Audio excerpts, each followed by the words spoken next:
ఆ! Hi guys. ఈరోజు ఏం చేద్దామంటే ఈ వీడియో మొత్తం ఎన్ని అవర్స్ వస్తుందో తెలియదు. బట్ అంటే ఈ ఏదైతే రోడ్ మ్యాప్ డాట్ ఎస్హెచ్లో గైడ్ చేయడం ఏదైతే రోడ్ మ్యాప్ ఇచ్చారో ఇది ఒక వెబ్సైట్. దీంట్లో రోడ్ మ్యాప్ ఇచ్చారు ప్లాట్ఫామ్ నేర్చుకోవడానికి. ఈ రోడ్ మ్యాప్ ప్రకారం దాదాపు అంటే మొత్తం ఇదే స్ట్రక్చర్ ఫాలో అవుతూ నేర్చుకుంటున్నాం. సో ఫస్ట్ వచ్చేసరికి అంటే ఫ్లటర్ మొత్తం ఎలా నేర్చుకుంటే పర్ఫెక్ట్ వేలో ఉంటుందనేసి ఒక స్టెప్ బై స్టెప్ లాగా ఇది చేసిన తర్వాత ఇది నేర్చుకోండి అలా రాశారనమాట. సో ఇదే చేద్దాం. ఇదంతా ఫాలో అయ్యి మనం ఒక వీడియో మొత్తంలో ఎన్ని గంటలు అవుతుందో తెలియదు కానీ కంప్లీట్ చేద్దాం ఫ్లటర్ని. బట్ చూసినంత మాత్రాన వచ్చేది లైక్ ఎక్స్పీరియన్స్ మ్యాటర్స్ ఎప్పుడైనా సరే. నేను ఫాస్ట్గా టైప్ చేస్తున్నాను, ఒకడు ఫాస్ట్గా చేస్తున్నాడంటే ఎక్స్పీరియన్స్ ప్రకారం అది జరుగుతూ ఉంటుంది. ఫస్ట్లో ఎప్పుడు కూడా స్ట్రగ్లింగ్ అనేది ఎక్కడైనా కామన్. లైక్ ఎక్కువసేపు వెతుక్కోవాలి, గుర్తుండవు, టైమ్స్ గుర్తుండవు, అదే ఎందుకు వాడుతున్నారో తెలీదు. సో అది బేసిక్గా ఎక్స్పీరియన్స్ ప్రకారం వస్తుంది. అండ్ నాలెడ్జ్ బట్టి కూడా ఉంటుంది. అంటే ఏదైతే వాడుతున్నామో దాని మీద మీకు ఎంత నాలెడ్జ్ ఉంది, అంటే అదే అదే ఎందుకు వాడుతున్నాం అనేది రీజన్ తెలియాలన్నమాట. అప్పుడు మీకు తెలుస్తుంది లైక్ ఎందుకు వాడుతున్నాం, ఎందుకు వాడట్లేదు అని. స్టార్టింగ్లో అందరికీ తెలియదు. సో నాకు తెలిసేది కాదు. సో ఎటువంటి వర్రీ లేకుండా జస్ట్ బేసిక్గా పోదాం. ఒక అప్లికేషన్ కంప్లీట్ చేసిన తర్వాత ఇంకా మీకే హ్యాండ్స్ ఆన్ అయిపోతుంది. డిఫరెంట్ డిఫరెంట్ ట్యూటోరియల్స్ చూసుకుంటూ చేసుకోవచ్చు. ఓకే. ఫస్ట్ వచ్చేసరికి ఏంటంటే డాట్ లాంగ్వేజ్. డాట్ అంటే ఏదైనా ఫ్లటర్ అనేది కూడా ఒక type of mobile application development platform లాంటిది. అందులో ఏం చేస్తామంటే మల్టీ ప్లాట్ఫామ్ అప్లికేషన్స్ అంటాం. అంటే ఒక లాంగ్వేజ్లో కోడ్ రాస్తాం, మల్టిపుల్ లాంగ్వేజ్ అంటే మల్టిపుల్ ప్లాట్ఫామ్స్ అంటే డివైజెస్కి అనుకోవచ్చు. అంటే మల్టిపుల్ ఆపరేటింగ్ సిస్టమ్, విండోస్కి, ఆండ్రాయిడ్కి, ఐఓఎస్కి, మ్యాక్కి, లినక్స్కి, ఇవన్నిటికి కూడా అప్లికేషన్ తయారు చేసి ఇంక్లూడింగ్ వెబ్ కూడా. సో దానికి ఏంటంటే ఒకటే లాంగ్వేజ్ యూస్ చేసుకొని అన్ని అన్ని ప్లాట్ఫామ్స్లో అప్లికేషన్ డెవలప్ చేయడం కోసం వాడతారు యాక్చువల్గా ఫ్లటర్ని. అండ్ ఫ్రేమ్‌వర్క్ అంటే ఇవేంటి తర్వాత మాట్లాడుకుందాం. ఇప్పుడొచ్చేసరికి ఏదైతే ఒక సింగిల్ లాంగ్వేజ్ అన్నాను కదా! ఆ సింగిల్ లాంగ్వేజ్ వచ్చేసరికి దాని పేరు డాట్ అనమాట. ఈ డాట్ వచ్చేసరికి a language from the Google. So, ఇదేంటంటే ఈ లాంగ్వేజ్ యూజ్ చేసుకొని మనం ఫ్లటర్‌లో కోడ్ రాస్తాం. ఫ్లటర్ అనేది ఒక ఫ్రేమ్‌వర్క్. డాట్‌లో కోడ్ రాస్తాం. అది ఇంటర్నల్‌గా ఏదో జరుగుద్ది. మనకు ఫైనల్‌గా అప్లికేషన్ అవుట్‌పుట్ వస్తది. అవన్నీ ఎలా వర్కింగో తర్వాత చూద్దాం. ప్రస్తుతానికి ఏంటంటే డాట్ లాంగ్వేజ్ మీద ఫోకస్ చేద్దాం. అండ్ నేను కొన్ని బ్లాగ్స్ కూడా రాసాను. ఈ బ్లాగ్స్ లింక్స్ కూడా నీకు కిందన ఇస్తాను. అలాగే లింక్స్ ఇస్తాను. మీరు చూస్తూ టైప్ చేయొచ్చు. వీడియో ఒకసారి చూసిన తర్వాత బ్లాగ్స్‌ని సైడ్ సేవ్ నేనక్కడ బ్లాగ్స్ సైడ్ పెడతాను కదా! అంటే స్ప్లిట్ చేసి పెట్టాక మీరు కూడా బ్లాగ్‌ని స్ప్లిట్ చేసి పెట్టుకొని ఒకసారి ప్రాక్టీస్ చేస్తే ఇంకా ఈజీ అయిపోతుంది. సో, ఫస్ట్ వచ్చేసరికి వేరియబుల్స్. తెలిసిందే ఇక్కడ చూస్తే మీరు ఆల్రెడీ ఫెమిలియర్‌గానే ఉంటదిది. అంత కష్టమేమి ఉండదు. ఎందుకంటే ఇక్కడ చూస్తే మెయిన్ అనే ఫంక్షన్ ఉంది. ఆహ్, మనకి తెలుసు కదా! సి లాంగ్వేజ్‌లో గట్టా ఇలానే రాస్తాం కదా! మెయిన్ అనే ఒక ఫంక్షన్ ఉంటుంది. దాంట్ లోపల మీరు కోడ్ రాస్తే అది ఎగ్జిక్యూట్ అవుతుంది. ఫస్ట్ వచ్చేసరికి ఎగ్జాంపుల్ అది వర్క్ ఉందో లేదో తెలియడం కోసం ప్రింట్ అండ్ స్టేట్మెంట్ ఉంటుంది. హలో అని రాసామనుకోండి. హలో అని రాసి రన్ చేస్తే ఎగ్జిక్యూట్ అవుతుంది. యాహ్! ఓకే. సెమికోలన్ పెట్టలే. సో, అది ఎగ్జిక్యూట్ అవుతుంది. ఇక్కడ అవుట్‌పుట్ రాలేదంతే. సో, అంటే వెబ్‌లో వాడుతున్నాం కదా! అవుట్‌పుట్ రావట్లేదు. సో, ఇది ఇలా రాస్తాం కదా! అండ్ ఫస్ట్ వచ్చేసరికి వేరియబుల్స్ అనమాట. అసలు వేరియబుల్స్ అంటే ఏంటి? దే ఆర్ ద సింపుల్‌గా స్టోర్ చేసుకోవడానికి వాడతాం. ఇందులో ఏం చేస్తాం, మనం ఏదైతే వాల్యూస్‌ని స్టోర్ చేసుకొని మానిప్యులేట్ చేయాలనుకుంటున్నామో, వాటిని వాల్యూస్‌ని ఒక దగ్గర స్టోర్ చేయాలంటే వేరియబుల్స్ అనే కాన్సెప్ట్ ఉంటుంది. సో, ఆ వేరియబుల్స్ లోపల మనకుండేవి తెలిసిన లైక్ మన డేటా టైప్స్ అంటారు కదా! అవి ఉంటాయి. లైక్ ఇంటిజర్ స్టోర్ చేయడానికి ఇంటిజర్ డేటా టైప్ ఉంటుంది. ఏదైనా నేమ్స్ గాని, నంబర్ ఆఫ్ క్యారెక్టర్స్ స్టోర్ చేయడానికి స్ట్రింగ్ డేటా టైప్ ఉంటుంది. సో, అదే similar to the C plus plus, C and Python and JavaScript all mix చేస్తే ఎలా ఉంటుందో అంటే like higher level programming language కదా! ఇంకా సింప్లిఫై చేయడానికి మనకు జనరల్ వర్డ్స్‌ని వాడారు. డేటా టైప్స్ కింద కూడాను.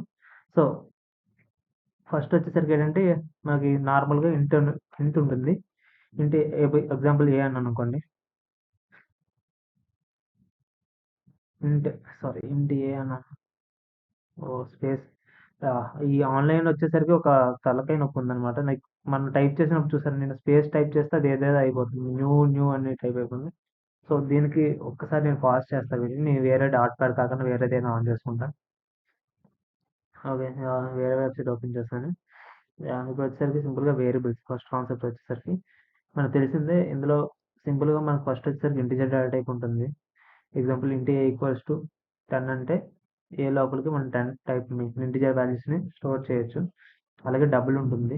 డబుల్ వచ్చేసరికి ఫ్లోటింగ్ పాయింట్ వాల్యూస్‌ని స్టోర్ చేయడం కోసం. ఎగ్జాంపుల్ పై వాల్యూ వచ్చేసి 3.14 అని 3.141 అని టైప్ చేసి స్టోర్ చేయాలనుకుంటే నేను ఇందులో స్టోర్ చేసుకోవచ్చు డబుల్లో. అలానే మనకి ఇంకేముంటుందంటే స్ట్రింగ్ ఉంటుంది. String name equals to name అంటే డబుల్ కోట్స్‌లో ఇస్తారు ఆర్ సింగిల్ కోట్స్‌లో ఇస్తారు ఏదైనా ఇష్టం. కాకపోతే ఎప్పుడైనా నంబర్ ఆఫ్ క్యారెక్టర్స్ ఎక్కువ ఉంటే మోర్ దెన్ 1 ఉంటే మీరు డబుల్ కోట్స్ వాడండి. ఎగ్జాంపుల్ పవన్ అని ఇచ్చాను కదా! ఇది. అలానే ఇంకేముంటాయి ఇంటిజర్ ఉంటుంది. ఇది 3 చాలు మనకి. ఓకే. ఇప్పుడు ఐ మీన్ ఇక్కడ వచ్చేస్తే స్ట్రింగ్ ఉంది కదా! స్ట్రింగ్ వచ్చేసరికి క్యాపిటల్ ఎస్. ఎందుకు ఇదంటే string is type of class అన్నమాట. సో, దానికి నంబర్ ఆఫ్ మెథడ్స్ ఉంటాయి. ఓకేనా?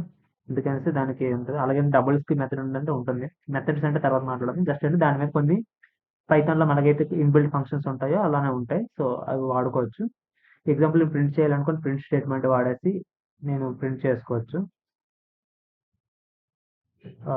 5 అండ్ నేమ్. సో, దీన్ని సింపుల్‌గా నార్మల్ లాంగ్వేజ్‌లోనే ఉంది కదా! అవి ప్రింట్ అయిపోతాయి.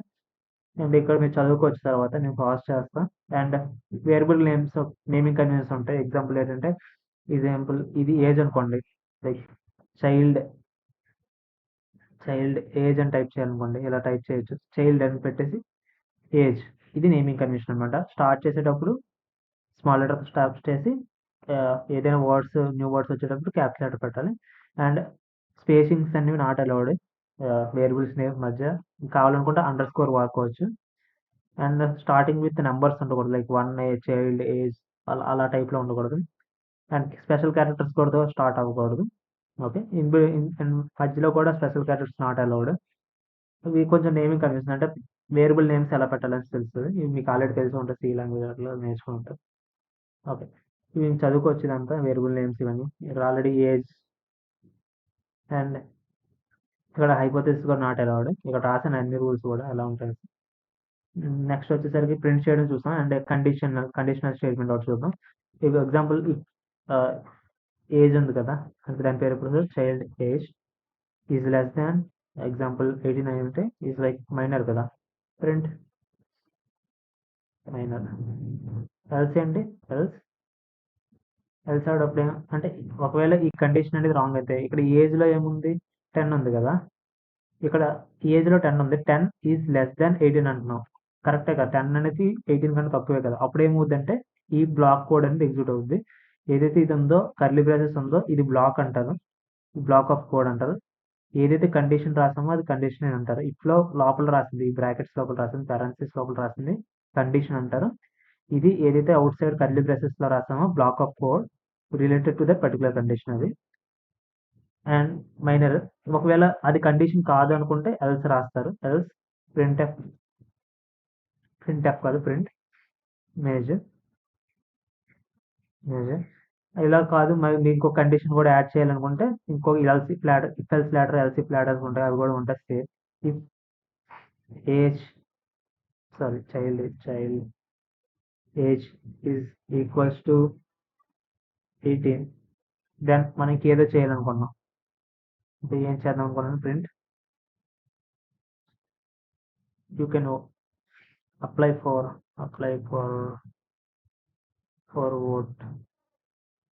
ఓటర్ ఐడి అలా అనుకున్నాం. లైక్ 18 అయితే అప్లై చేసుకో అని చెప్పడం కోసం మేజర్ వే అని చెప్పడం కోసం. సో ఇప్పుడు నేను మళ్ళీ ఎగ్జిక్యూట్ చేస్తే అది ఎగ్జిక్యూట్ అవుద్ది. ప్రింట్ ఏ దగ్గర ఎర్రర్ అంట. సో ఏ లేదు కదా చైల్డ్ ఏజ్ అని మార్చాను. చైల్డ్ ఏజ్ దగ్గర అండ్ ఐడి దగ్గర ఏదో నేను కామా ఏదో ఇవ్వలేదు. Like print apply for voter ID నేను ఇది ఇవ్వలేదు. సెమికోలన్ ఇవ్వలేదు. సో ఇది చూసుకుంటారు అది చెప్తుంది ఎర్రర్స్ మనం చదవాలండి. అండ్ కంక్లూజన్ వచ్చేసరికి ఏముండదు. ఇది జస్ట్ వేరియబుల్స్ కదా! దీనికి ఒక స్కోప్ ఉంటుంది. ఎగ్జాంపుల్ ఏంటంటే ఎగ్జాంపుల్ నేను ఏదైనా వేరియబుల్ ఇక్కడ డిఫైన్ చేశాను అనుకోండి. ఇంట్ example temporary variable equals to ఏదో వాల్యూ ఇచ్చాను రాండమ్‌గా. ఇచ్చిన తర్వాత నేను ఏదైతే బ్లాక్ ఆఫ్ కోడ్ అన్నాను కదా! ఏదైతే నువ్వు వేరియబుల్స్ డిఫైన్ చేస్తావో అది ఆ బ్లాక్‌కి మాత్రమే పరిమితం అన్నమాట. ఆ బ్లాక్‌కి మాత్రం ఉండిపోతాయి. దాన్నే లోకల్ స్కోప్ అంటారు. ఓకేనా? ఏదైతే మీరు వేరియబుల్స్ క్రియేట్ చేశారో అది ఏ బ్లాక్‌కి సంబంధించి ఉంది. ఎగ్జాంపుల్ ఇదొక బ్లాక్ కదా! ఇఫ్ కండిషన్ తర్వాత అండ్ ఇక్కడ ఇదొక కండిషన్ కదా! ఇఫ్ కండిషన్ తర్వాత ఇదొక బ్లాక్ కదా! అండ్ ఎల్స్‌కి ఇదొక బ్లాక్ కదా! మూడిట్లకి 3 సెపరేట్ బ్లాక్స్ ఉన్నాయి. ఏదైతే బ్లాక్ లోపల మీరు డిఫైన్ చేసిన డేటా టైప్స్ గాని, I mean data types variables ఉంటాయో, డేటా టైప్స్‌తో కలిగి ఉన్న వేరియబుల్స్ ఉంటాయో, ఆర్ నార్మల్ వేరియబుల్స్ ఉంటాయి, లేకపోతే ఏదైతే మ్యాప్స్ ఏమైనా తర్వాత చూద్దాం వేరియబుల్స్ ఉంటాయి, అవి ఆ బ్లాక్లో మాత్రం మనం యాక్సెస్ చేయగలం. దాన్ని లోకల్ స్కోప్ అంటారు. ఏవైతే వేరియబుల్స్ని మనం ఏ బ్లాక్లో అయినా సరే ఇతర బ్లాక్స్ అంటే వేరే బ్లాక్స్లో యాక్సెస్ చేయగలము వాటిని గ్లోబల్ వేరియబుల్స్ అంటారు. అంటే ఎగ్జాంపుల్ నేను ఇది టెంపరరీ వేరియబుల్ని ఎగ్జాంపుల్ ఇక్కడ యాక్సెస్ చేయడం అనుకుంటున్నాను. లైక్ ఏమని ప్రింట్ టెంప్ కదా, దాని పెట్టి టెంప్ అని ఇచ్చా, కానీ ఆ టెంప్ అనేది ఎక్కడ ఉంది, వేరే బ్లాక్లో ఉంది కదా. ఓకే, వేరే బ్లాక్లో ఉంటే దీనికి యాక్సెస్ వస్తుందంటే రాదు. ఏ బ్లాక్లో ఉండి ఆ బ్లాక్లో ఉండిపోతే అర్థమైందా, ఇక అందుకే ఇది అంటుంది టెంప్ అనేది ఏంటో దానికి తెలియదంట. బట్ నేను ఇక్కడ టెంప్ అని ప్రింట్ చేస్తే అది ఎగ్జిక్యూట్ అవుతుంది కదా, ఎగ్జిక్యూట్ అయింది కదా. అండ్ అలాగనే ఇవన్నిటికి పేరెంట్ కింద ఏవైనా ఉన్నాయా వేరియబుల్స్ అంటే ఉన్నాయి కదా. అంటే అవుట్ సైడ్ ఈ బ్లాక్స్కి అవుట్ సైడ్ అయితే వేరియబుల్స్ ఉన్నాయా, ఉన్నాయి కదా, ఇక్కడ ఉన్నాయి కదా. అంటే ఈ వేరియబుల్స్ని మనం ఈ స్కోప్స్లో యాక్సెస్ చేయగలం. ఎందుకంటే ఏదైతే వేరియబుల్స్ అనేవి వీటికన్నా ముందు డిఫైన్ చేయబడ్డాయి కాబట్టి మనం వాటిని యాక్సెస్ చేయగలం. Okay, call okay. అండ్ ఏవైతే వేరియబుల్స్ ఉన్నాయో ఇవి out side of the scope కదా, ఈ స్కోప్కి బయట ఉన్నాయి కదా ఈ వేరియబుల్స్ అనేవి. సో వీటిని మనం ఈ స్కోప్లో యాక్సెస్ చేయగలం. అంటే స్కోప్ బయట ఉన్న వేరియబుల్స్ని స్కోప్ లోపల యాక్సెస్ చేయగలని, ఒక స్కోప్ లోపల ఉన్న వేరియబుల్స్ని స్కోప్ బయట యాక్సెస్ చేయగలం సింపుల్గా. ఇప్పుడు ఎగ్జాంపుల్ దీన్ని టెంప్ తీసేసి నేను చైల్డ్ ఏజెంట్ రాసినా సరే నేను యాక్సెస్ చేయగలను, ఎందుకంటే డేటా అనేది out side of the scope నుండి తీసుకుంటున్నాను కాబట్టి. ఓకే, అర్థమైంది అనుకుంటా. నెక్స్ట్ కాన్సెప్ట్ వచ్చేసరికి ఇది అయిపోయింది. వేరే నెక్స్ట్ కాన్సెప్ట్ వచ్చేసరికి ఇన్బుల్ టైప్స్ ఆల్రెడీ చూస్తాం ఇప్పుడే. ఆల్రెడీ ఇక్కడ ఒకసారి బ్లాగ్ చూసేస్తే అర్థమైపోయింది. అండ్ ఇంటిజర్ ఉంటుందని తెలిసింది డేటా టైప్స్లో. నెంబర్స్కి వచ్చేసరికి ఇంటిజర్ డబుల్ అంటే ఫ్లోటింగ్ పాయింట్ వాల్యూస్ స్టోర్ చేయడం కోసం డబుల్ వాడతాం. నార్మల్గా integer type of like without decimal వాల్యూస్ని స్టోర్ చేయాలనుకుంటే ఇంట్ అనే డేటా టైప్ వాడతాం. అండ్ స్ట్రింగ్ ఇది వచ్చేసరికి సీక్వెన్స్ ఆఫ్ క్యారెక్టర్స్ స్టోర్ చేయడానికి వాడతాం. ఓకే, మీరు డబుల్ కోడ్స్ వాడినా సింగిల్ కోడ్స్ వాడినా పర్లేదు. నార్మల్గా వచ్చేసరికి ఏంటంటే double quotes are preferred for the more than one character ఉంటే డబుల్ కోడ్స్ వాడితే బెటర్. జస్ట్ కన్వెన్షన్ అంతే.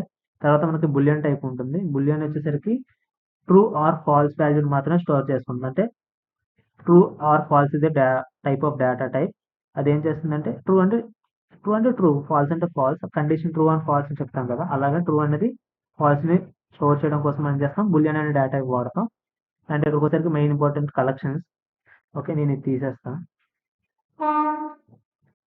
సో కలెక్షన్స్ వచ్చేసరికి ఏం లేదు, ఏదైతే మన డాటా అనే లాంగ్వేజ్ వాడుతున్నామో దాంట్లో ఇన్బుల్డ్గా కొన్ని టైప్ ఆఫ్ డేటా స్ట్రక్చర్స్ ఉంటాయన్నమాట. డేటా స్ట్రక్చర్స్ అంటే ఏంటంటే ఏదైతే ఒక వే ఆఫ్ స్టోరింగ్ డేటా, ఆ స్టోరింగ్ డేటా ఎలా ఉంటుందంటే చాలా ఎఫిషియెంట్గా మ్యానిపులేషన్స్ ఉంటాయి. అంటే ఇన్సర్ట్ చేయడం కానీ, అప్డేట్ చేయడం కానీ, డిలీట్ చేయడం కానీ, షార్ట్ చేయడం కానీ, ఇవన్నీ ఆపరేషన్స్ కదా. మన డేటా మొత్తాన్ని ఆర్గనైజ్ చేసిన తర్వాత దాని మీద ఇవన్నీ డేటాని ఇన్సర్ట్ చేయడం, డిలీట్ చేయడం కూడా చేయొచ్చు కదా. వీటన్నిటిని కూడా ఒక పర్టిక్యులర్ సెట్ ఆఫ్ కన్స్ట్రెంట్స్తో లైక్ చాలా ఎఫిషియెంట్ వేలో ఏం చేస్తారంటే వాడుకోవడం కోసం మనకి ఇన్బుల్డ్గా కలెక్షన్స్ అని అంటాం దాన్ని. ఇన్బుల్డ్గా డాటా అనే లాంగ్వేజ్ కలెక్షన్స్ ప్రొవైడ్ చేస్తుంది. ఓకే, మీ సి లాంగ్వేజ్లో కూడా ఇన్బుల్డ్గా కలెక్షన్స్ ఉంటాయి. ఓకే, సి లాంగ్వేజ్లో C++లో కూడా ఉంటాయి. లైబ్రరీస్ ఉంటాయి కొన్ని అయితే ఇలాంటి వీటి కోసం. ఫస్ట్ వచ్చేసరికి లిస్ట్ వచ్చేసరికి అండి ఇది సెట్ ఆఫ్ ఆర్డర్ ఆబ్జెక్ట్స్. అంటే ఏదైతే మనం ఇన్సర్ట్ చేస్తున్నామో వాటి యొక్క ఆర్డర్ ప్రిజర్వ్ అయి ఉంటుంది అనమాట. ఎగ్జాంపుల్ చెప్తే చూడండి, లిస్ట్ ఎలా డిఫైన్ చేస్తాడంటే లిస్ట్ ఇది వదిలేయండి, దీని గురించి మాట్లాడదాం. తర్వాత వచ్చేసరికి నేమ్ ఆఫ్ ది లిస్ట్. అంటే మన లిస్ట్ అనే డేటా టైప్ని డిఫైన్ చేయాలంటే లిస్ట్ అనే కీవర్డ్ వాడాలి. లిస్ట్ అనేది కీవర్డ్ అంటే ఏంటి వచ్చేసరికి ఎల్ క్యాపిటల్ ఉంది. మనం నార్మల్గా ఏదైనా object oriented programming already touch అయి ఉంటే మీకు ఐడియా ఉండుంటే క్యాపిటల్ లెటర్తో స్టార్ట్ అయ్యేవి మ్యాక్సిమం క్లాసెస్ అవుతాయి. ఓకేనా, అంతే కదా, దానికి మ్యాక్సిమం క్లాసెస్ కదా. స్టార్టింగ్ లెటర్ క్యాపిటల్ లెటర్ ఉంటుంది. సో ఇక్కడ లిస్ట్ అనేది కూడా ఒక క్లాస్. ఓకే, బట్ ఇక్కడ అందాక డేటా టైప్ అనుకోండి, టైప్ ఆఫ్ డేటా అంటే ఏదైతే క్రియేట్ చేయాలనుకుంటున్నా దాని డేటా టైప్ వచ్చేసరికి లిస్ట్. ఇక్కడ సేమ్ నెంబర్స్ అని తీసుకుందాం, numbers equals to empty list అనమాట. ఎగ్జాంపుల్ మన సి లాంగ్వేజ్ అయితే అరే అంటారు, ఇక్కడ మనం లిస్ట్ అంటున్నాం. లిస్ట్ ఎందుకు అన్నామంటే దీనికి ఇది ఒక time collection of objects store చేయడం పనికి వస్తుంది. అండ్ డైనమిక్గా రీసైజ్ చేయొచ్చు. అంటే దీంట్లోని ఆబ్జెక్ట్స్ని స్టోర్ చేయాలి. అంటే ఇవి కూడా ఇక్కడ నెంబర్స్ కూడా ఆబ్జెక్ట్సే. ఓకే, అలాగే మనం ఎగ్జాంపుల్ పవన్ అని టైప్ చేశాను అనుకోండి, ఇది స్ట్రింగ్ అనేది ఇంత క్లాస్ అని చెప్పా కదా. స్ట్రింగ్ కాస్త మనం ఎప్పుడైనా క్లాస్‌కి దాన్ని మెమరీని ఇనిషియేట్ చేయాలంటే మనం ఏం చేస్తాం? ఇన్‌స్టాన్స్ క్రియేట్ చేయాలంటే ఏం చేస్తాం? మనకి ఆబ్జెక్ట్ కదా క్రియేట్ చేయాలి. అప్పుడు ఏమవుద్ది? కలెక్షన్ ఆఫ్ ఆబ్జెక్ట్సే కదా లిస్ట్‌లో స్టోర్ అవుతున్నట్టు. సో, అలా అన్నమాట. అండ్ ఇంకేదైనా ఒక ఫ్లోటింగ్ పాయింట్ నంబర్స్ ఇచ్చుకోవచ్చు. అలా ఇచ్చుకోవచ్చు. అండ్ దీన్ని ప్రింట్ చేయాలంటే నేను సింపుల్‌గా ప్రింట్ నంబర్స్ అని రాస్తే చాలు. సో, దీన్ని ఎగ్జిక్యూట్ చేస్తే నాకు ఇక్కడ చూస్తే లిస్ట్ వచ్చేసరికి ప్రింట్ అయింది. ఓకే. బట్ ఇక్కడ ఏమవుతుందంటే నేను ఇది స్ట్రిక్ట్‌గా లేదనమాట. అంటే లోపలున్న ఏదైతే లిస్ట్ లోపల ఉన్న నంబర్స్ అనేవి ఒక పర్టిక్యులర్ దేన్ని సూచించట్లేదు. లైక్ ఏదైనా మనకక్కడ ఒక డేటా ఉందంటే ఐదర్ అది మొత్తం డేటా అంతా కలిపేసి నంబర్స్ అవుద్ది. అది మొత్తం డేటా అంతా కలిపేసి స్ట్రింగ్స్ అవుద్ది గానీ మిక్స్డ్ డేటా ఎప్పుడు రాదనమాట. ఒకవేళ కొన్నిసార్లు వచ్చినా దాన్నే డైనమిక్ అంటాం. ఏదైతే డేటా మనం ముందుగా ప్రిడిక్ట్ చేయలేమో దాన్ని డైనమిక్ అంటాం. ఓకేనా? అంటే ఎగ్జాంపుల్ రన్ టైమ్ టైప్ అని ఒక టైప్ ఒక ఇది ఉంటుంది. ఓకే. దాని పేరు ఇదే అనుకుంటా. యాహ్! రన్ టైమ్ టైప్ అంటే నంబర్స్ అనేది ఒక క్లాస్ కదా! దాంట్లో ఒక చిన్న స్టాటిక్ ఫంక్షన్ లాగా ఉంటుంది. స్టాటిక్ ఫంక్షన్ కాదు. దాంట్లో ఒక మెథడ్ ఉంటుంది. దాని నేమ్ వచ్చేసరికి రన్ టైమ్ టైప్ అంటే ఏదైతే మనం ఆబ్జెక్ట్ క్రియేట్ చేసామో నంబర్స్ అని డాట్ పెట్టేసిన తర్వాత దాని పక్కన రన్ టైమ్ టైప్ ఏంటి కనుక్కోవడం కోసం ఏం చేస్తున్నాం అంటే ఇక్కడ చూస్తే డైనమిక్ అని వచ్చింది. అంటే ఏదైతే లిస్ట్ నువ్వు క్రియేట్ చేసావో దానికి నువ్వు ముందుగా చెప్పలేదనమాట. ఎటువంటి టైప్ ఆఫ్ డేటాని నువ్వు స్టోర్ చేస్తున్నావు అనేసి. అందుకే ఇక్కడ డైనమిక్ వచ్చింది. డైనమిక్ ఇన్ ది సెన్స్ ఏంటి? దానికి ముందుగా దానికి ఐడియా లేదు ఎటువంటి టైప్ ఆఫ్ డేటా మనం ఇన్సర్ట్ చేస్తున్నాం అనేసి, యాడ్ చేస్తున్నాం అనేది. ఎగ్జాంపుల్ ఏంటంటే మళ్ళీ నంబర్స్ అని తీసుకున్నాం కొన్ని. Numbers dot add example Teja అని ఇచ్చాను. ఓకే. ఇప్పుడు నాకేమొస్తుంది? డేటా అనేది యాడ్ అవుతది. ప్లస్ ఏంటి? దాని టైప్ అనేది ఇక్కడ వస్తుంది. అంటే example print print numbers. Okay. And నేను పవన్ అని కూడా తీసేస్తా ఫస్ట్. మీకు కొంచెం క్లారిటీ కోసం. సో, దీన్ని కూడా తేజని యాడ్ చేసే ముందు, యాడ్ చేయకముందు, చేసిన తర్వాత ఒకసారి ప్రింట్ చేద్దాం. అండ్ రన్ టైమ్ టైప్‌ని కూడా 2 సార్లు ప్రింట్ చేద్దాం. ఎలా ఉందో ఏమవుద్దో చూస్తే కొంచెం ఐడియా వస్తది. అండ్ యాడ్ అయిన తర్వాత యాడ్ అవ్వక ముందు ఓకే. ఇప్పుడు క్లారిటీ ఉంటది. సో, ఫస్ట్ వచ్చేసరికి ఏంటంటే నంబర్స్ ఉన్నాయి. అప్పుడు దానికి టైప్ డైనమిక్ అని తెలుస్తుంది. తర్వాత తేజని యాడ్ చేశాను. తర్వాత డైనమిక్కే ఉంది. ఇక్కడ చూస్తే తేజ అని యాడ్ అయింది. అంటే ఫస్ట్ వచ్చేసరికి అన్ని ఇంటిజర్స్. అప్పుడు డైనమిక్ అని మనకుంటుంది. తేజ అని నేమ్ యాడ్ చేసిన తర్వాత కూడా డైనమిక్ కిందే ఉంది. అంటే ఎగ్జాంపుల్ ఇక్కడ అన్ని వాల్యూస్ నువ్వు స్టోర్ చేసే ఎగ్జాంపుల్ మార్క్స్ అనుకుందాం. ప్రస్తుతానికి ఇంకోటి క్రియేట్ చేస్తా. లిస్ట్ మార్క్స్ మార్క్స్ అనేది ఒక అరే అయితే మార్క్స్‌లో ఎప్పుడు ఎటువంటి టైప్ ఆఫ్ డేటాను మనం స్టోర్ చేస్తాం? ఎప్పుడు స్టోర్ చేసేది నంబర్సే కదా! అంటే ఇంటిజర్సే కదా! అలాంటప్పుడు మీకు ముందుగా ఆ డేటా టైప్ ఏంటో తెలిస్తే ఆ టైప్‌ని ఇక్కడ మెన్షన్ చేయండి. అంటే లిస్ట్ ఆఫ్ టైప్ ఇంటిజర్స్ నేను స్టోర్ చేస్తున్నా అని చెప్తున్నావు అంతే. ఓకే. లిస్ట్ ఆఫ్ టైప్ ఇంటిజర్స్‌ని నువ్వు స్టోర్ చేస్తున్నావు అని చెప్పడం కోసం ఇలా చేయాలి. అంటే దీన్నే జెనరిక్స్ అంటారు. జెనరిక్స్ అంటే జనరల్ టైప్స్ అనమాట. అంటే నువ్వు ఎటువంటి టైప్ ఆఫ్ డేటాని స్టోర్ చేస్తున్నావో చెప్పడం కోసం జెనరిక్స్ వాడతాం. ఈ జెనరిక్స్ అనేది మీరు ఫ్లటర్‌లో కొంచెం బిగినర్ స్టేజ్‌ని దాటిన తర్వాత మీడియం స్టేజ్, మీడియేటర్ స్టేజ్ కొంచెం ముందు బాగా యూజ్ అవుద్ది మీరు డేటాను ఆర్గనైజ్ చేయడానికి. మీ కోడ్‌ని ఆర్గనైజ్ చేయడానికి. సో, ఇప్పుడేమవుద్దంటే నేనేదైతే డేటా స్టోర్ చేస్తానో అది ఎప్పుడు కూడా ఎటువంటి టైపు? ఇంటిజర్ టైప్ అనమాట. ఎగ్జాంపుల్ ప్రింట్ ఇవే తీసుకున్నాం. యాహ్! ప్రింట్ వచ్చేసరికి మార్క్స్ అని తీసుకున్నాం. Marks, marks. Okay. Run time type చూద్దాం. అలాగే ఇది కూడా చూద్దాం. ఇక్కడొచ్చేసరికి ఫస్ట్ లిస్ట్ ఆఫ్ ఇంట్ అని వచ్చింది చూసారా? అంటే ఏదైతే మనకు మార్క్స్ అనే ఏదైతే లిస్ట్ ఉందో అది ఒక ఇంటిజర్ టైప్ అంట. అండ్ మార్క్స్ ఏం లేవు కాబట్టి ఎంప్టీ ఉంది కాబట్టి ఎంప్టీ వచ్చింది. ఎగ్జాంపుల్ నేను 2, 3 ఇచ్చేసి మళ్ళీ ఎగ్జాంపుల్ మార్క్స్ డాట్ యాడ్ 100 ఏదో ఇచ్చాను సంథింగ్ రాండమ్ నెంబర్. ఇచ్చేసిన తర్వాత నేను ఎగ్జిక్యూట్ చేస్తే ఎగ్జిక్యూట్ అవుద్ది. ఎందుకంటే యాడ్ అయింది కదా! సో, యాడ్ అయింది. అలా కాకుండా ఎగ్జాంపుల్ నేనేం చేశానంటే మార్క్స్ డాట్ యాడ్ ఇప్పుడు పవన్ అని ఇచ్చాననుకోండి. ఇప్పుడు మామూలుగా అనలైజ్ చేద్దాం. ఇప్పటి వరకు దీనికి టైప్ లేదు కాబట్టి నువ్వు ఏ టైప్ ఇచ్చినా సరే, యాడ్ చేసినా సరే తీసుకుంటాను. కానీ ఇక్కడ మనం ఎక్స్‌ప్లిసిట్‌గా మనం టైప్‌ని మెన్షన్ చేసాం కాబట్టి డాట్ యాడ్ ఏదైతే ఫస్ట్ ఇచ్చింది ఇంటిజర్ కాబట్టి దీనికి మ్యాచ్ అయ్యింది తీసేసుకుంటది. డాట్ యాడ్ పవన్ అని ఇచ్చా. ఇదేంటి స్ట్రింగ్ కదా! కానీ ఇది టైప్ ఏంటి ఇంటిజర్. ఇప్పుడు ఏమవుద్దంటే నేను ఎగ్జిక్యూట్ చేసి చూపిస్తే string can't be assign to the parameter type of ఇంట్ అంటే దీని టైప్ ఇంతకు ముందు అయితే డైనమిక్ ఉండేది. Dynamic is like parent of all అన్నమాట. అంటే ఫ్యూచర్లో అది ఎటువంటి టైప్ అయినా యాక్సెప్ట్ చేస్తా. అంటే నువ్వు ఇంటిజర్ పెట్టినా సరే అది యాక్సెప్ట్ చేస్తుంది. స్ట్రింగ్ చెప్పినా సరే పెట్టినా సరే యాక్సెప్ట్ చేస్తుంది. డైనమిక్ అంటే అదే అనమాట. అంటే దానికి ఆ టైంలో ఏదైనా యాక్సెప్ట్ చేసే క్యాపబిలిటీ ఉంటుంది డైనమిక్ ఇన్ నేచర్. సో ఇక్కడ స్ట్రింగ్ నువ్వు యాడ్ చేయరు. ఎగ్జాంపుల్ నువ్వు ఇక్కడ స్ట్రింగ్ అని రాసావు అనుకో, టైప్ ఆఫ్ స్ట్రింగ్ అని రాస్తే నువ్వు ఇంటిజర్ వాల్యూస్ని పాస్ చేయడానికి అవ్వదు. ఓకే, అది చెప్తుంది క్లారిటీగా అక్కడ. ఇక్కడ ఇలా ఇచ్చావు ఇక్కడ అవ్వదు అనేసి. ఎగ్జాంపుల్ ఈ రెండు తీసేసి ఇక్కడ కూడా ఎంటీ చేస్తాను అనుకో, లేదా స్ట్రింగ్లో అంటే సింగిల్ క్యారెక్టర్స్లో 1 అని ఇచ్చేసి అండ్ నేను మళ్ళీ డబుల్ క్యారెక్టర్స్లో ఇలా ఇచ్చాను అనుకో ర్యాండమ్ నెంబర్స్, అవి స్ట్రింగ్స్ కింద కన్సిడర్ చేస్తుంది కాబట్టి తీసుకుంటుంది అనమాట. ఓకే, అండ్ ప్రింట్ చేసినప్పుడు చూసారా ఇక్కడ కోడ్స్ రాలేదు. ఓకే, ఎందుకంటే బై డిఫాల్ట్గా టైప్ ఏంటి స్ట్రింగే కదా. ఓకే, ఇక్కడ కూడా రాలేదు చూసావా, స్ట్రింగ్ కోడ్స్ రాలేదు. అవుట్పుట్ చేసేటప్పుడు స్ట్రింగ్స్ కోడ్ రాలేదు.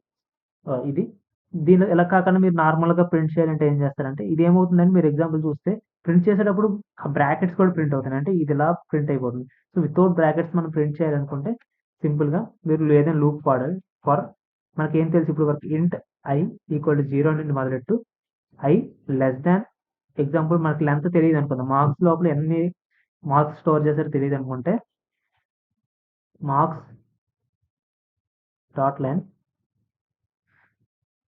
I plus plus. Okay, print ఏం ప్రింట్ చేస్తావు, మార్క్స్ ఆఫ్ ఐ అంటే ఏమవుతుందంటే మార్క్స్లో ఫస్ట్ ఇండెక్స్ ఇది, సెకండ్ ఇండెక్స్ ఇది, కొత్తగా యాడ్ అయింది కాబట్టి ఇక్కడ యాడ్ అయింది, దీనిది థర్డ్ ఇండెక్స్.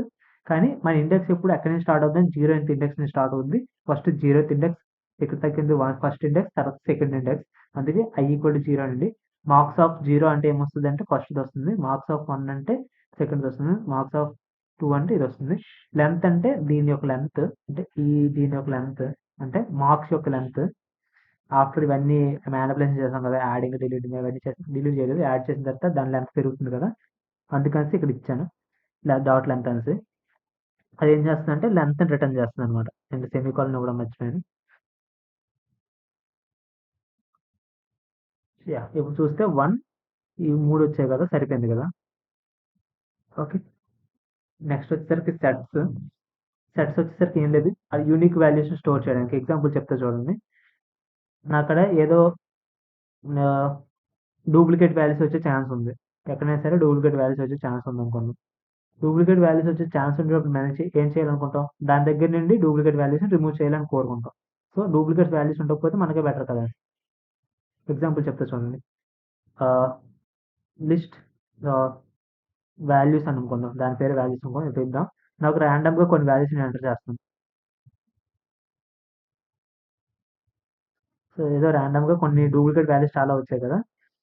సో ఇప్పుడు ఏమవుద్దంటే లిస్ట్లో ఆర్డర్ ప్రిజర్వ్ అయి ఉంటుంది, డూప్లికేట్స్ కూడా ఉండిపోతాయి అనమాట. ఎగ్జాంపుల్ నేను ప్రింట్ వాల్యూస్ అని టైప్ చేస్తే నాకు డూప్లికేట్స్ కూడా వచ్చేస్తాయి. బట్ నేను ఏం చేయాలనుకున్నాను, డూప్లికేట్స్ని రిమూవ్ చేయాలనుకున్నాను. ఓకే, డూప్లికేట్స్ రిమూవ్ చేయాలను అలాంటప్పుడు మనం సెట్ వాడాలన్నమాట. ఓకే, సో ఇప్పుడు ఏం చేయొచ్చు అంటే నేను సెట్ ఎస్ ఈక్వల్స్ టు, నేనేం చేయొచ్చు ఇలా ఇచ్చేసి నేను ఇప్పుడు మళ్ళీ సేమ్ 1, 2, 3, 4 ర్యాండమ్ వాల్యూస్ ఇచ్చాను అనుకోండి. ఓకే, ఇది ఇప్పుడు సేమ్ ర్యాండమ్ వాల్యూస్ కాదు, ఇదే వాల్యూస్ని ఇస్తాను నేను. సేమ్ అక్కడ ఏదైతే ఇచ్చానో అదే ఇక్కడ ఇచ్చానంటే సరిపోద్ది కదా, మీకు క్లారిటీ డిఫరెన్స్ తెలుసు. సో ఇచ్చాను, ఇక మళ్ళీ ప్రింట్ వాల్యూస్. సో ఇప్పుడు ఎగ్జిక్యూట్ చేస్తే ఫస్ట్ దాంట్లో చూస్తే నాకు ఏదైతే, సో వాల్యూస్ కాదు ఎస్, ఇక్కడ చూస్తే సేమ్ వాల్యూసే కదా రెండింటిలోకి ఇచ్చాను. దీనికి సేమ్ వాల్యూస్ ఇచ్చా, దీనికి సేమ్ వాల్యూస్ ఇచ్చా. సెట్ ఏం చేసిందంటే డూప్లికేట్స్ని రిమూవ్ చేసింది. ఓకే, లిస్ట్ వచ్చేసరికి ఏమైందంటే డైరెక్ట్గా ఎలా ఉండదని అలా ఉంచుతుంది. ఓకే, అలాగే మీరు ఇంకోలా కూడా చేయొచ్చు. ఎగ్జాంపుల్ నువ్వు ఈ వాల్యూస్నే డూప్లికేట్స్ రిమూవ్ చేయాలనుకుంటే example set new S, new set అనుకుందాం. New set equals to set లోపలికి వాల్యూస్ నేను పంపించాను.